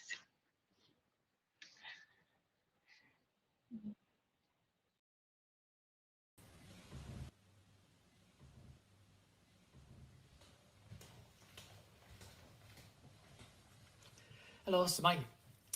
So, pam da ni yma? Wel, da ni gyd ar dan dros yn ieithoedd yn dydyn. Da ni gyd yma achos da ni eisiau gwneud y gorau i helpu'n iaith ni i oroesi yn yr oes digidol yma. Mae gennym ni strategaeth yng Nghymru o'r enw Cymraeg 2050, a'r syniad ydy, da ni eisiau trio dyblu faint o bobl sy'n siarad Cymraeg erbyn 2050, a da ni eisiau trio dyblu defnydd dyddiol o'n iaith ni hefyd erbyn 2050. Mae'n heriol.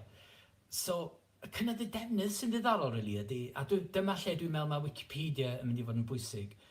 Gofyn cwestiwn, os fysa chi yn cynllunio strategaeth technoleg iaith i'ch iaith chi, pa 3 peth fydda chi'n mynnu fydda yna ar flaen y rhestr o pethau sydd angen ar gyfer eich iaith chi? Mae'n ateb hwnna ar gyfer y Gymraeg nes ymlaen. So dwi'n sôn am gynnwys yma, dwi'n sôn am seilwaith. Oce, neu ateb hwnna wedyn. So, pam da ni eisiau wikis yn yn iaith ni?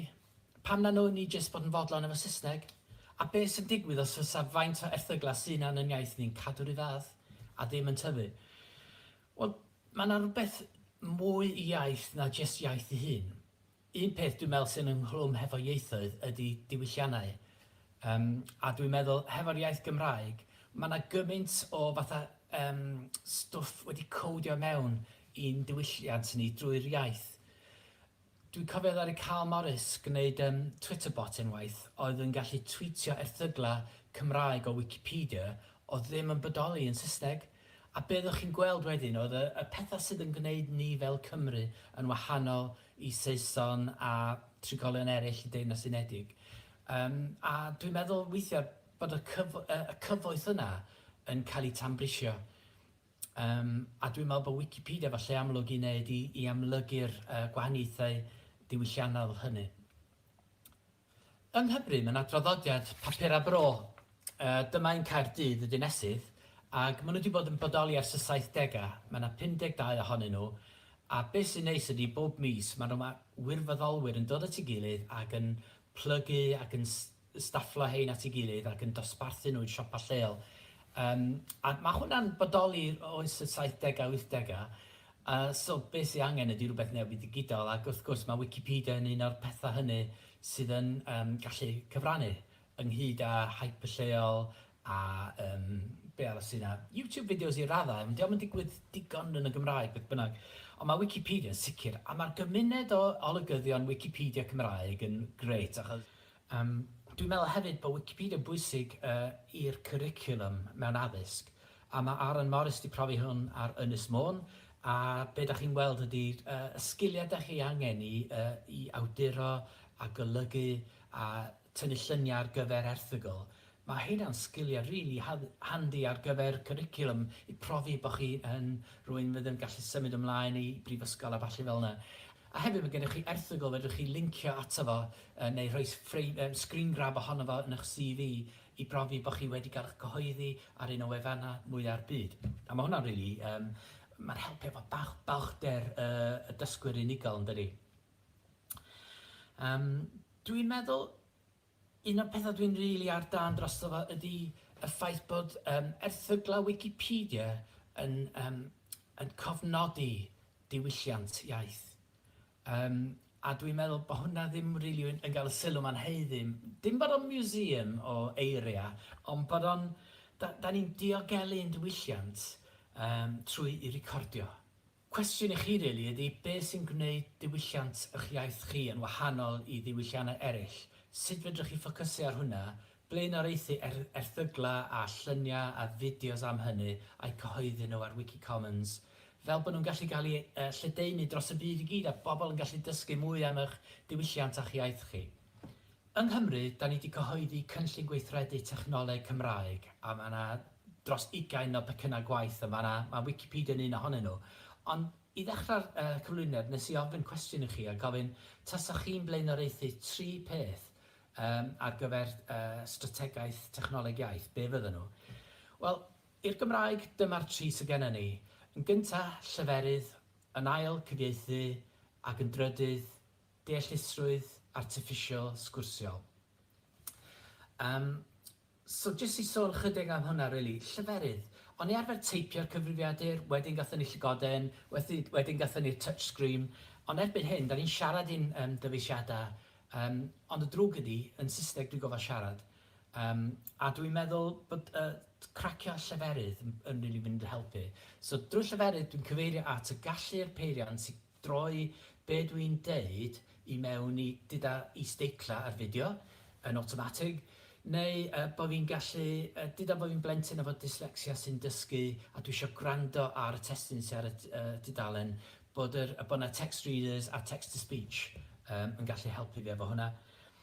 O ia, voice bancio, da ni wedi gwneud hwn yn Gymraeg. So dyda bod gen i ti rhyw fath o afiechyd neu cyflwr sy'n di effeithio ar dy lais. Felly di recordio sgript a'i gadw o, a os wyt ti yn colli dy lais, dyda throat cancer neu beth fel yna, yna fedrwch chi ailgynhyrchu eich llais chi fel llais synthetic i gael ei ddefnyddio wedyn. So fedrwch chi parhau siarad yn eich iaith, da chi'n gofod troi Saesneg i gyfathrebu, a hefyd mae'n swnio bach fel chi hefyd. So dwi'n meddwl bod hwnna'n elfen bwysig o leferydd. Yr ail peth o'r 3 oedd cyfieithu, a da ni'n gweithio ar cyfieithu peirianyddol. A fedrwch chi ddeud, o ia, mae Google Translate, mae Bing Translate yn gwneud job yn dda, maen nhw yn dda, maen nhw wedi gwella'n dda, ond maen nhw'n generalist machine translation. Felly, yng Nghymru, da ni'n gweithio ar rei specific ar gyfer pyrth fel iechyd ac falle'r gyfraith hefyd. Ond dwi'n meddwl bod cywirdeb mewn feddygyniaeth yn arbennig yn mynd i golygu fydd gen y doctoriad mwy o hyder mewn rhoi triniaeth yn dewis cyntaf y claf. A dwi'n meddwl bod hwn yn rili bwysig hefo cleifion efo dementia, lle maen nhw'n anghofio Saesneg a maen nhw jyst yn mynd ymlaen yn ôl at ei iaith oedd yn siarad fel plentyn. A dwi'n meddwl bod ni angen systemau i helpu'r bobl yna. Wedyn, deallusrwydd artificial sgwrsiol. Da ni wedi gweithio hefo Prifysgol Bangor, maen nhw'n adeiladu rhywbeth o'r enw Maxen, chatbots ydi o. Ac mae Wikipedia wedi chwarae'r rhan reit bwysig o fanna hefyd. Be sydd wedi digwydd ydy, da ni wedi defnyddio search records o Wikipedia i rhagweld y teip o cwestiynau fydd bobl eisiau gofyn i chatbot, a mae hwnna wedi bod yn ddefnyddio, so mae Wikipedia wedi bod yn helpo hwnna. Lle arall mae Wikipedia yn cyfrannu un strategaeth ni ydy eleni mae Wikipedia mae yna brosiect i wneud efo mapia ac enwau lleoedd. So da ni'n lincio enwau lleoedd Cymraeg hefo'r enwau cyfatebol yn Wikidata, a da ni'n defnyddio'r Wikidata yna i roi ar map. A Llyfrgell Genedlaethol Cymru sydd yn gweithio ar hwnna hefo We Are Service Works, sydd wedi bod yn gweithio ar mapio Cymru ers 2 blynedd. Mae Wikipedia yn rhan really bwysig o beth da ni'n neud. Wel, un peth, mae wedi helpu ysbrydoli un agwedd o'n strategaeth ni, sef yr egwyddor, os da ni'n talu efo arian cyhoeddus am bethau mewn iaith fel y Gymraeg, yna mae'n bwysig i bod o dan drwydded agored i bobl eraill gallu cymryd o a gwneud i fersiwn nhw ohono fo, heb bod nhw'n gofod mynd i ofyn am ganiatad, neu dalu leisians neu byd fel yna. Agweddau eraill lle maen nhw'n gweithio, wel, Mae Llyfrgell Genedlaethol wedi gwneud sawl ymgyrch Wikipedia efo arian Llywodraeth Cymru. Maen nhw wedi gwneud un Wikipop am gerddoriaeth, maen nhw wedi gwneud Wikillen am llenyddiaeth, maen nhw wedi gwneud Wikipics am ffotograffiaeth, ac eleni maen nhw'n gweithio ar y prosiect mapio. Un peth syml ddaru ni wneud, dim byd i wneud efo Wikipedia, ond ddaru ni fynd at bob ysgol Cymraeg yng Nghymru a newid yr iaith rhyngwyneb ar Office 365 i'r Gymraeg yn ddiofyn. A mae hwnna wedi effeithio ar 300 79 o ysgolion ac ar 78,000 neu fwy o ddysgwyr. Jyst rhywbeth syml fel yna, mae'n neud efo fatha behavioural economics, ond y ffaith bod ti'n cael dy gyflwyno efo dy iaith pan ti'n logio ymlaen yn y bore yn rili pwysig. Wedyn mae helpu dysgwyr hefo anghenion ychwanegol neu anghenion amgen yn rili bwysig. A dwi'n meddwl bydd y technoleg lleferydd yn helpu efo hynny, a mae angen mwy o waith ar hwnna, dwi'n meddwl. A cysgliad, da ni di ariannu rhyddhau spell checker Cymraeg am ddim i unigolion a chwmni a bychyn ac i ysgolion a pawb sydd mewn addysg. Mae hwnna wedi bod yn help. Yn enwedig yn ystod Covid a pethau fel yna lle bobl, plant ddim yn mynd i'r ysgol ond yn dysgu gartra. Ac yn aml, bod y plant yn dysgu trwy gyfrwng Gymraeg ac yn siarad Cymraeg, dydy'r rhieni ddim. Be sy'n heriol ni Gymraeg? Dwi wedi sôn am iechyd, mae hwnna'n heriol. Mae y ffaith bod technoleg yn effeithio'r iaith da ni'n defnyddio adra yn heriol. Da ni'n trio gweithio efo cwmnïau mawr, a da ni wedi cael rei llwyddiannau. Da ni'n bod yn gweithio agos efo Microsoft yn ddiweddar, ac maen nhw'n newydd rhyddhau lleisiau text-to-speech Cymraeg newydd, ar ôl i ni rannu rei o'r adnoddau ni gyda nhw. Ac am bod nhw dan drwydded agored, oedd Microsoft yn gallu defnyddio nhw, ac o'n nhw'n gofod rhyddhau'r source code, a oedd nhw jyst yn gallu nistaw bach rhyddhau rhywbeth newydd, a dwi'n gobeithio bod bydd ar ni gyfrannu wedi helpu, ond dwi'n yn siŵr. A wedyn, dwi'n meddwl iechyd, os fydden ni cracio, cael yr hawl i'r claf, gael y triniaeth yn Gymraeg, fydd hwnna'n dipyn o beth. So mae terminoleg yn dod i mewn i hwnna, mae hwnna'n reit anodd. Cama nesaf, machine translation iechyd, da ni'n gweithio ar crynhoi testyn yn automatig. Falle wneith hwnna helpu Wikipedia i gwneud fersiynau haws i'w darllen o erthyglau hir, dwi'n yn gwybod. A wedyn, da ni eisiau gweithio ar gwella trawsgrifio, y cywirdeb yma yna. So dyna da ni'n neud nesaf. So ni cael just cloi efo cwestiwn a gofyn, falle wneith hwn ysbrydoli ein cymunedau ni i sgwennu mwy o erthyglau mewn Wikipedia. Ond oes na rwy'n yn gwybod am dystiolaeth sydd yn dangos bod pan da chi'n codi'r nifer o erthyglau ar Wikipedia, bod nifer siaradwyr yr iaith yna yn codi neu bod y defnydd yn codi. Fysa unrhyw awgrym o dystiolaeth cadarn yn y maes yna yn ddefnyddiol iawn. A byddaf yn helpu fi gallu cyfiawnhau rhoi mwy o adnoddau i'r gymunedau Wikipedia sy'n gweithio yn Gymraeg. Joiwch Arctic Not, diolch am y gwahoddiad i siarad, a bob lwc gyda'ch datblygiadau yn eich ieithoedd chi gyd.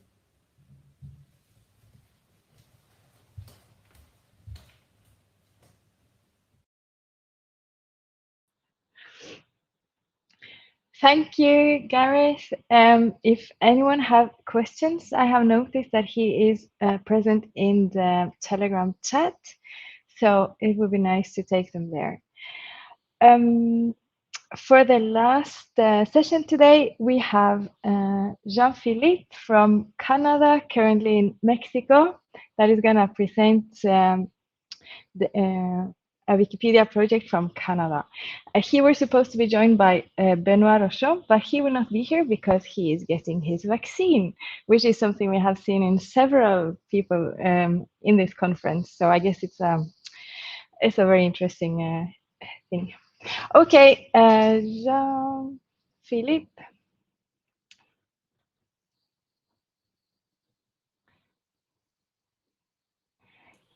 Yes, good day, everyone. You can hear me fine, yes?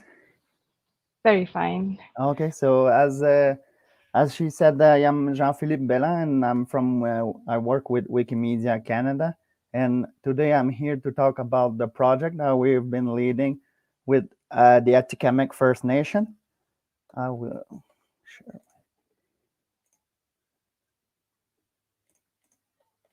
So the Atikamekw are a First Nation from Quebec, who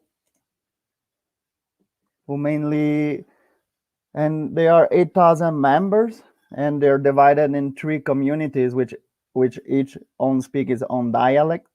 But we chose them as our first project for our Wikipedia because, interestingly, around 95% of their population still speak their native language, which is not the case for the vast majority of languages native languages in Canada. So we began the project very small in 2013.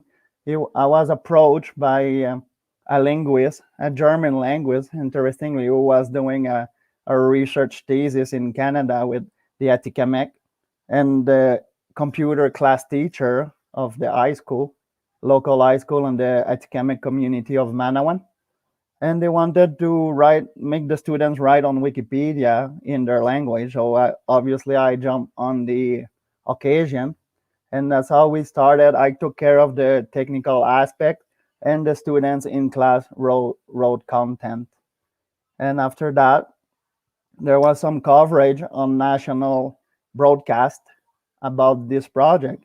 And that's after that coverage that we had more interest and more participation for that project from the Atikamekw themselves, but also from other indigenous nations in Canada.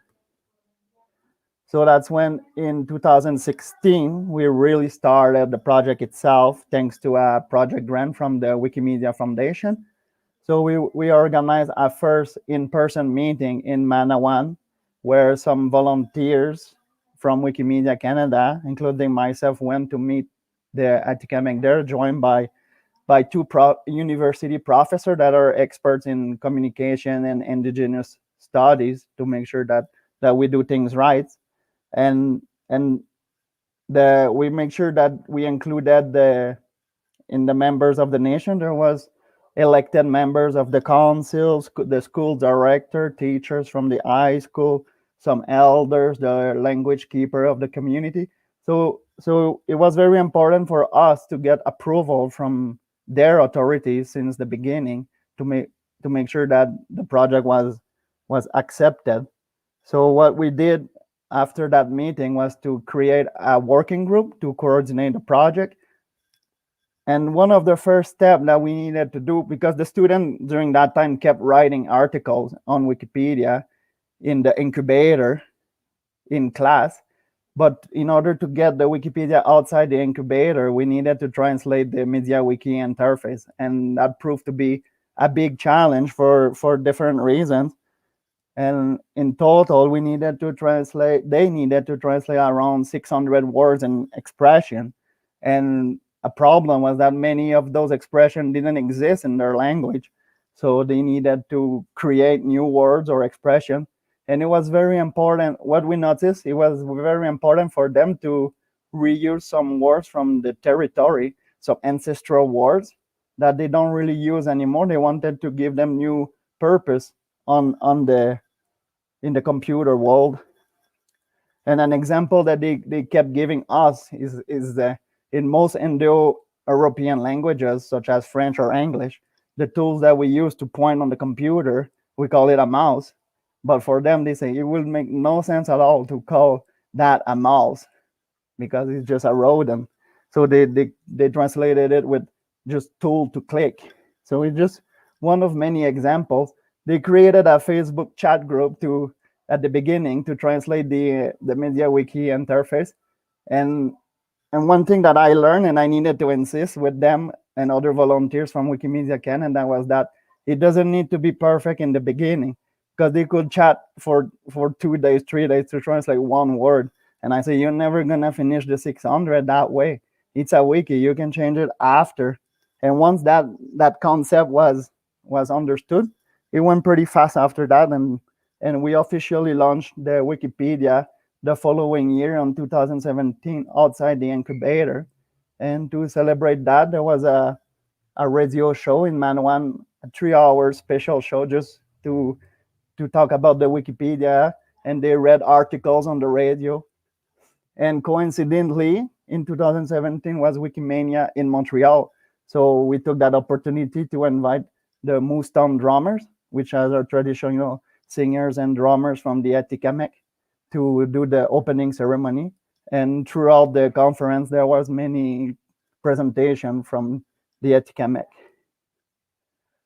An interesting thing that we found out during that project that we didn't really expect as Wikipedian was that the project was very intergenerational collaboration, because the youth, although they still speak the Atikamekw language, they don't really know how to write it properly, because they use, I guess it's like not in many languages, they use the chat on Facebook or the SMS, and they do also a lot of creolization with French, so they don't really know how to write properly. So they associated some youth who know how to use the computer very good to write articles with some elders who are very proud to transmit their language and culture to the youth, who could revise the article or just help them to write properly.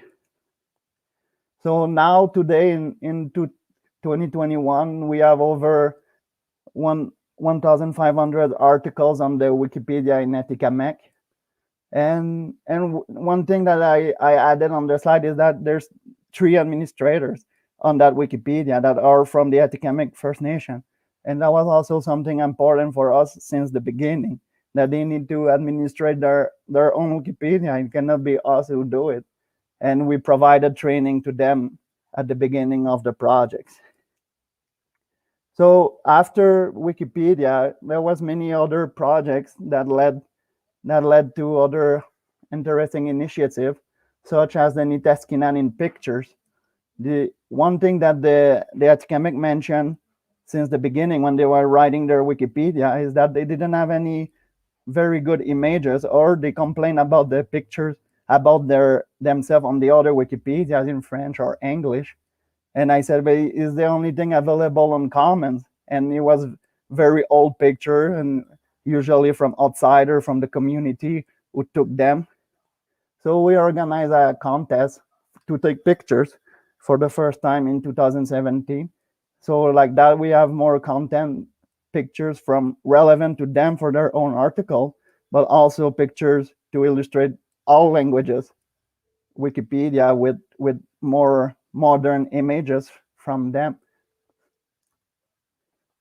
Also, during the Wikimania in Montreal, there was another project that we started to digitize archives from Bibliothèque et Archives Nationales du Québec, the National Archive of Quebec, because they had a fund about a First Nation from northern Quebec, and the pictures, the negative were being oxidized and they were being lost, and the archive didn't have the resources to scan them or take care of them properly. So thanks to the help of many volunteers during Wikimania, we could scan many of them, and now they are available on Commons.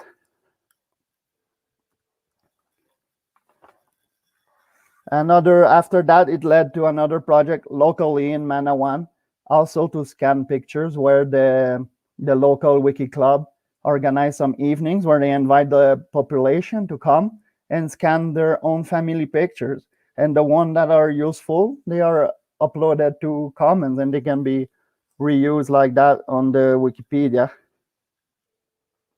Another project that we supported is Tapisquan Sipi, which is the name of a river.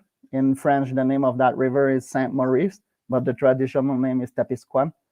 And every year, the Atikamekw, they go on that river and lead a 12 days canoe expedition. And there was nothing about it on Commons nor Wikipedia. So in 2019, we provided a micro grant to document it. And as such, there was more than 300 pictures and video uploaded on Commons. And also there was a Wikipedia article created about the expedition itself on the Atikamekw Wikipedia. We wanted to create the equivalent in English and French, but we were unable to do so because of the eligibility criteria on those Wikipedia are more restrictive, because there's no written sources about that expedition. So we couldn't create their articles in English and French. And more recently, this year, the Atikamekw, they got a funds from, there was a documentary called Les Six Saisons Atikamekw, which means the 6 Atikamekw season, because the Atikamekw indeed have 6 seasons instead of 4 like most of us. And during the filming of the documentary, the filmmaker took many pictures. So now we have access to those pictures, which are in the public domain. So we added them to Wikimedia Commons.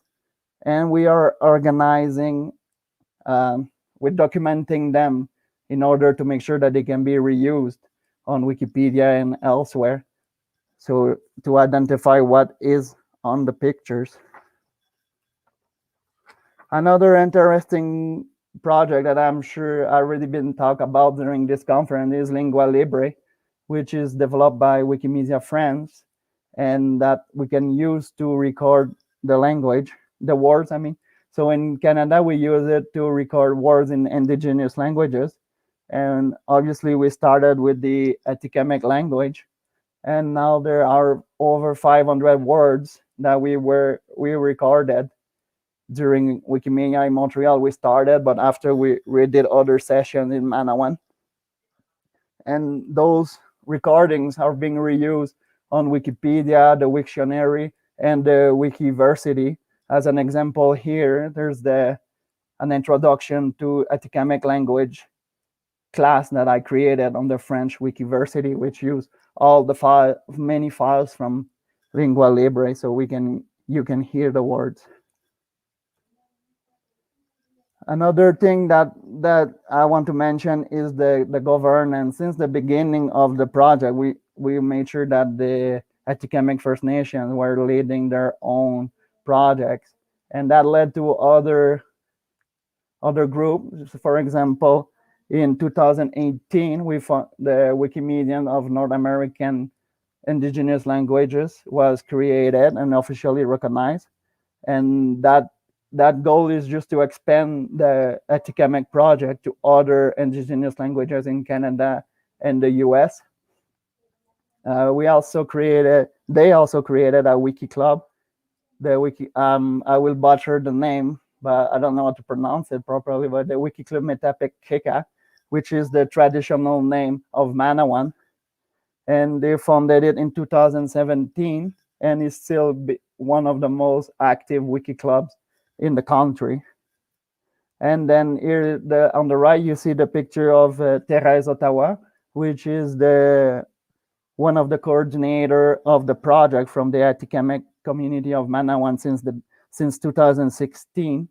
And she was elected to the board of directors of Wikimedia Canada last year. So like that, we ensure that when we lead Indigenous projects or collaborations, that we have some input from their perspective. And she was also part of the programs committee of Wikimedia Canada even before that. So some lesson learned that we gathered throughout this project is that it's very important to establish a good relationship with the nation or with the community, because I mean, on the French and English Wikipedia, when we lead a Wikimedia Canada, when we launch initiative, we don't really need to interact with everybody involved. Let's say with Wiki Loves Monuments, we put the campaign online and people contribute and we don't know them. But for projects like that, we found out that it's very important to have good personal relationship. And the second point I already mentioned is to make sure that the Indigenous peoples are leading their own project and making the decision, because it's their Wikipedia or their projects. And I already mentioned the third point also, that we needed to get support and approval from their official authorities. And then another important thing is to be flexible and open to new ideas, not to arrive and push our preconceived ideas. And one example, it was during one of the meetings that we had with the working group, is one person mentioned, but we don't, because we mentioned that Wikipedia needs to be verifiable and that they need to have sources and references, but they say we don't have written materials in our language. And one of the other Wikipedian present, he said, oh, that may be a problem because you need to reference. And I said, why? I mean, there's that rule in the English and French and many other Wikipedia that credible sources is written, but there's no such rule on the Atikamekw Wikipedia. You make your own rules. I mean, there's the 5 basic pillars of Wikipedia, but beside that, you make your own rules. So like that, they decided to include oral sources. And one funny thing that we keep mentioning is at the beginning, one person wrote as a footnote, the reference, the name of someone and his phone number. Well, obviously we removed the phone number now, but they still mention the local historian as the reference. And other new ideas that emerge in Manawan is that some people don't know how to use computer very good. So what they do is that on the radio, they invite the local population to write articles on paper with a pen and paper, and then to bring them to the Wiki Club, who gave it to the students who can type it on the Wikipedia during their computer class with proper attribution, of course. And the other point about being flexible is that we need to support their needs, not to push our own ideas. Maybe we, for the Atikamekw Wikipedia work, but maybe it's not the first project for all indigenous nations or communities. When we talk to another nation in Quebec, we thought that they will want a Wikipedia, but what really interested them, it was Lingua Libre, because they were paying a lot of money to a studio to do exactly what Lingua Libre can do for free, with material that is cheap. Or other nation may prefer to start with a Wiktionary instead of Wikipedia. So we need to be open to their ideas. And then, very important, we need to learn about their history and their context and be very respectful. That goes without saying, because they may have their own costumes that are not exactly the same as us. Or something else that the Atikamekw mentioned since the beginning is that they have some knowledge that is only shared among a family clans. So that knowledge shouldn't be on Wikipedia because it's private. So it's something that needs to be respected. And then the last point is that we need to provide a lot of training and continuous support. We cannot go one day and say, here's your Wikipedia, and disappear. There needs to be an involvement from experimented Wikimedian through all the projects. And then here's the next steps for us in Canada is we want to continue to expand the Wikipedia project to the other Atikamekw communities. As I mentioned in the beginning, there's 3 communities, and right now it's mainly concentrated in Manawan. So we want to involve the other dialects. And then we want to conduct similar projects with other indigenous communities in Canada to create Wikipedias or other Wikimedia projects in their own language. Then we want to make the user group that I mentioned more active. And then we want to continue to collaborate with other institutions and Wikimedia affiliates to promote the Wikimedia project. Can be a very good tool, free and useful, easy to use for language revitalization effort. It cannot be the only effort to revive a language, but it can be very useful as part of as a global approach. So that's all I had to say, and I'm ready if there's any questions.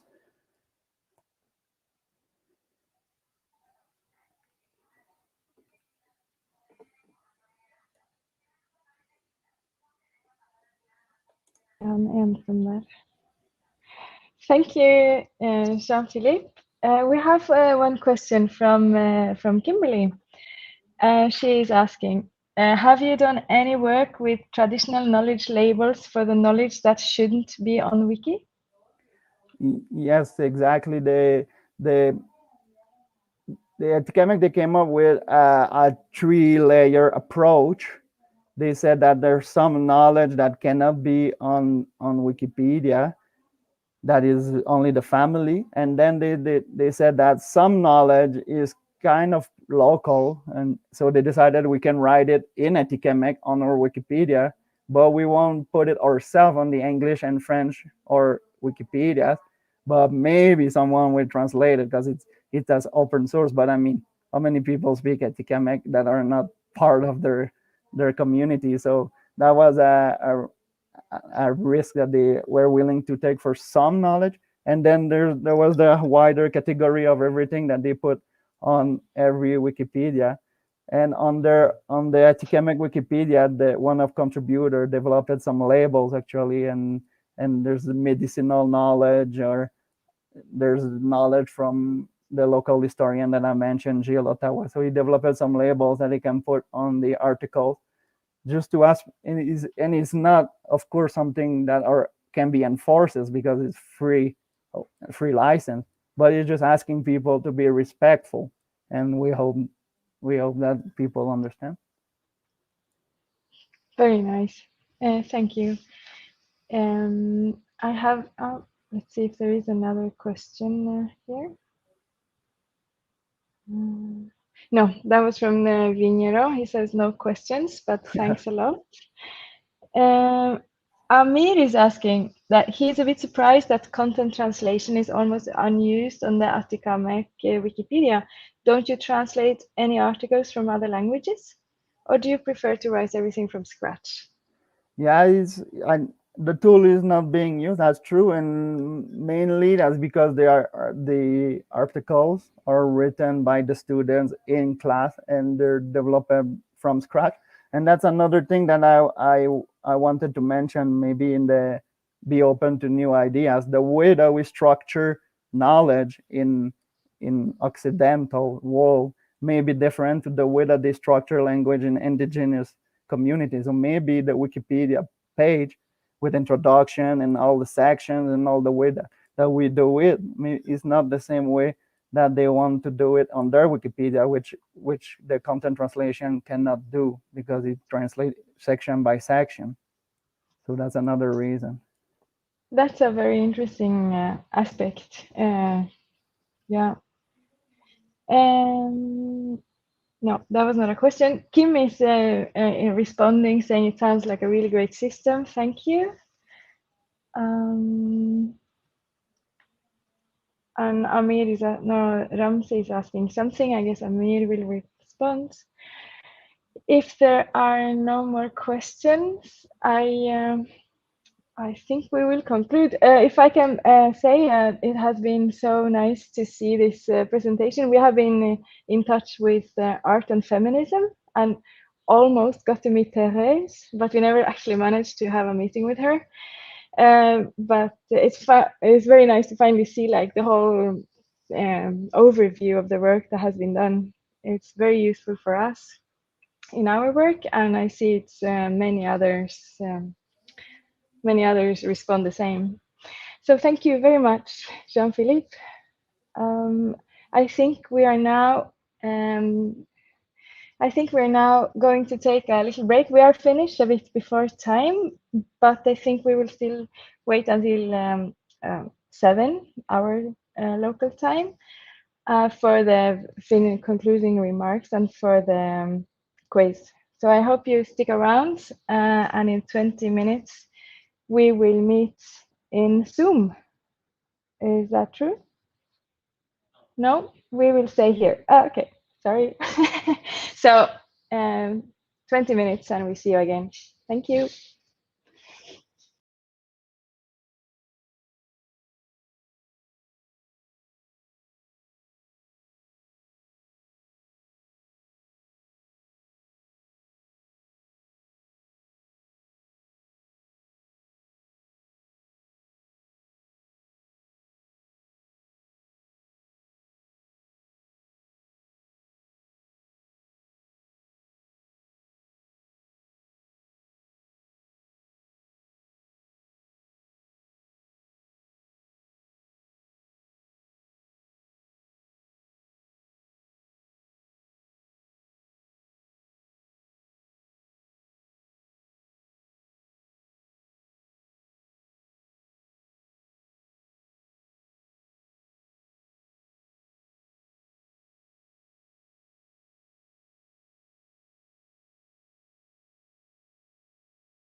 Hello, everyone.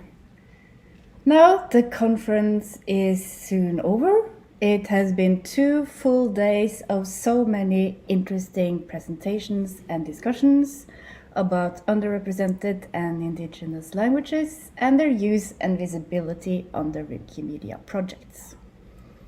There have been 180 participants registered for the conference, and in total you all speak 75 languages, which is very, very impressive.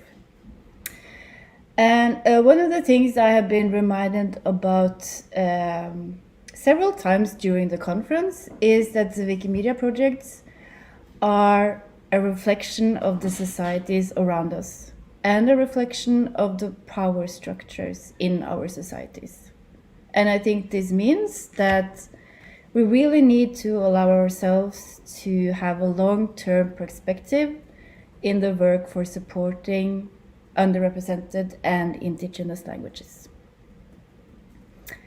If you haven't had time yet, make sure to check out all the recorded videos in the video pool. There's a lot of great content there, and unfortunately we couldn't fit everything into the program, but please check out the video pool. And just a reminder, tomorrow there's a side event at 8 p.m. Central European Time on Wikidata, so check it out tomorrow if you're interested. And now we would like to hear feedback from all of you. So we have prepared a survey. We will set aside now 5 minutes for you to answer the survey. We will put up some reindeers in the stream while you answer. And my colleagues will share, they already did, the link to the survey in the chat. And when we come back in 5 minutes, we will hear from Daria from Wikimedia UK about news about where the conference will be next year, hopefully. But first, 5 minutes with survey.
Hello.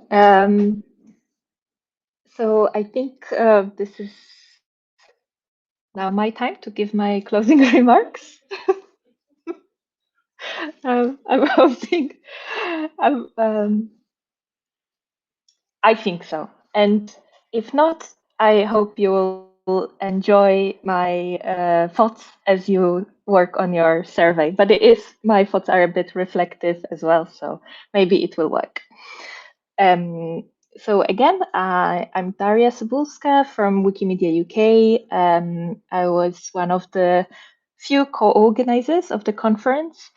And thinking ahead to this event, I was reflecting on what would make it a success for me. And I think it's something about creating a space for people to share, learn, and feel at home.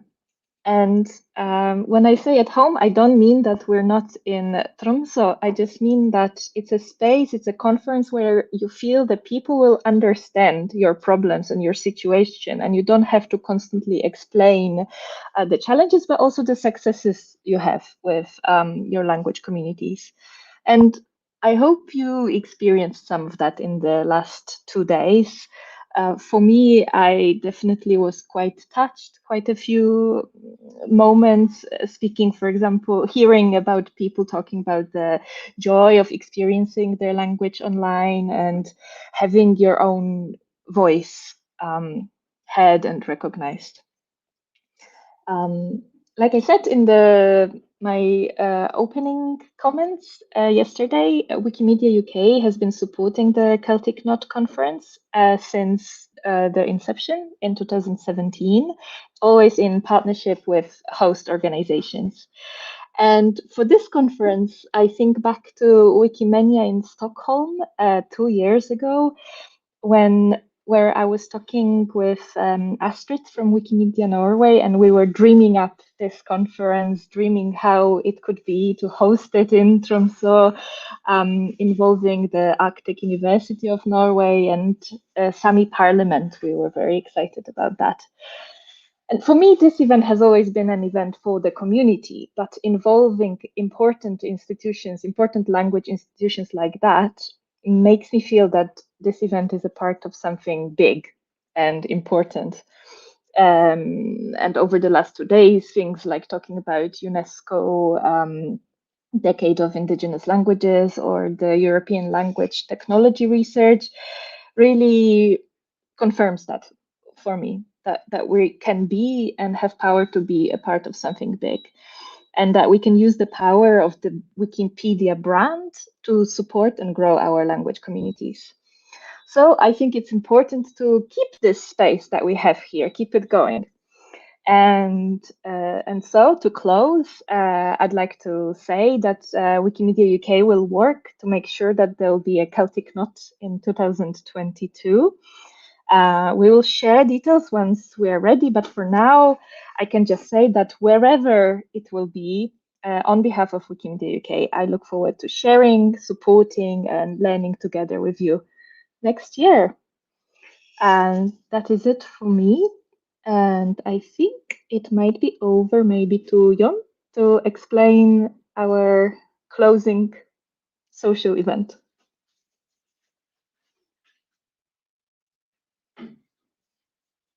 I hope so.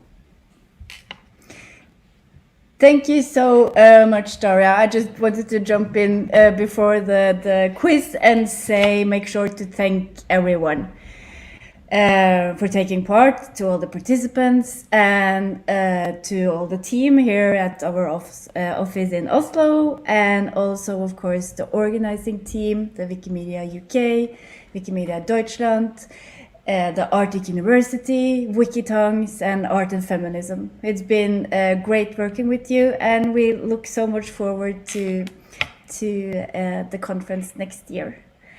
And now the last thing on the program is the quiz, and we will meet in the social room in KikoChat for the quiz. So please join us, and thank you so much.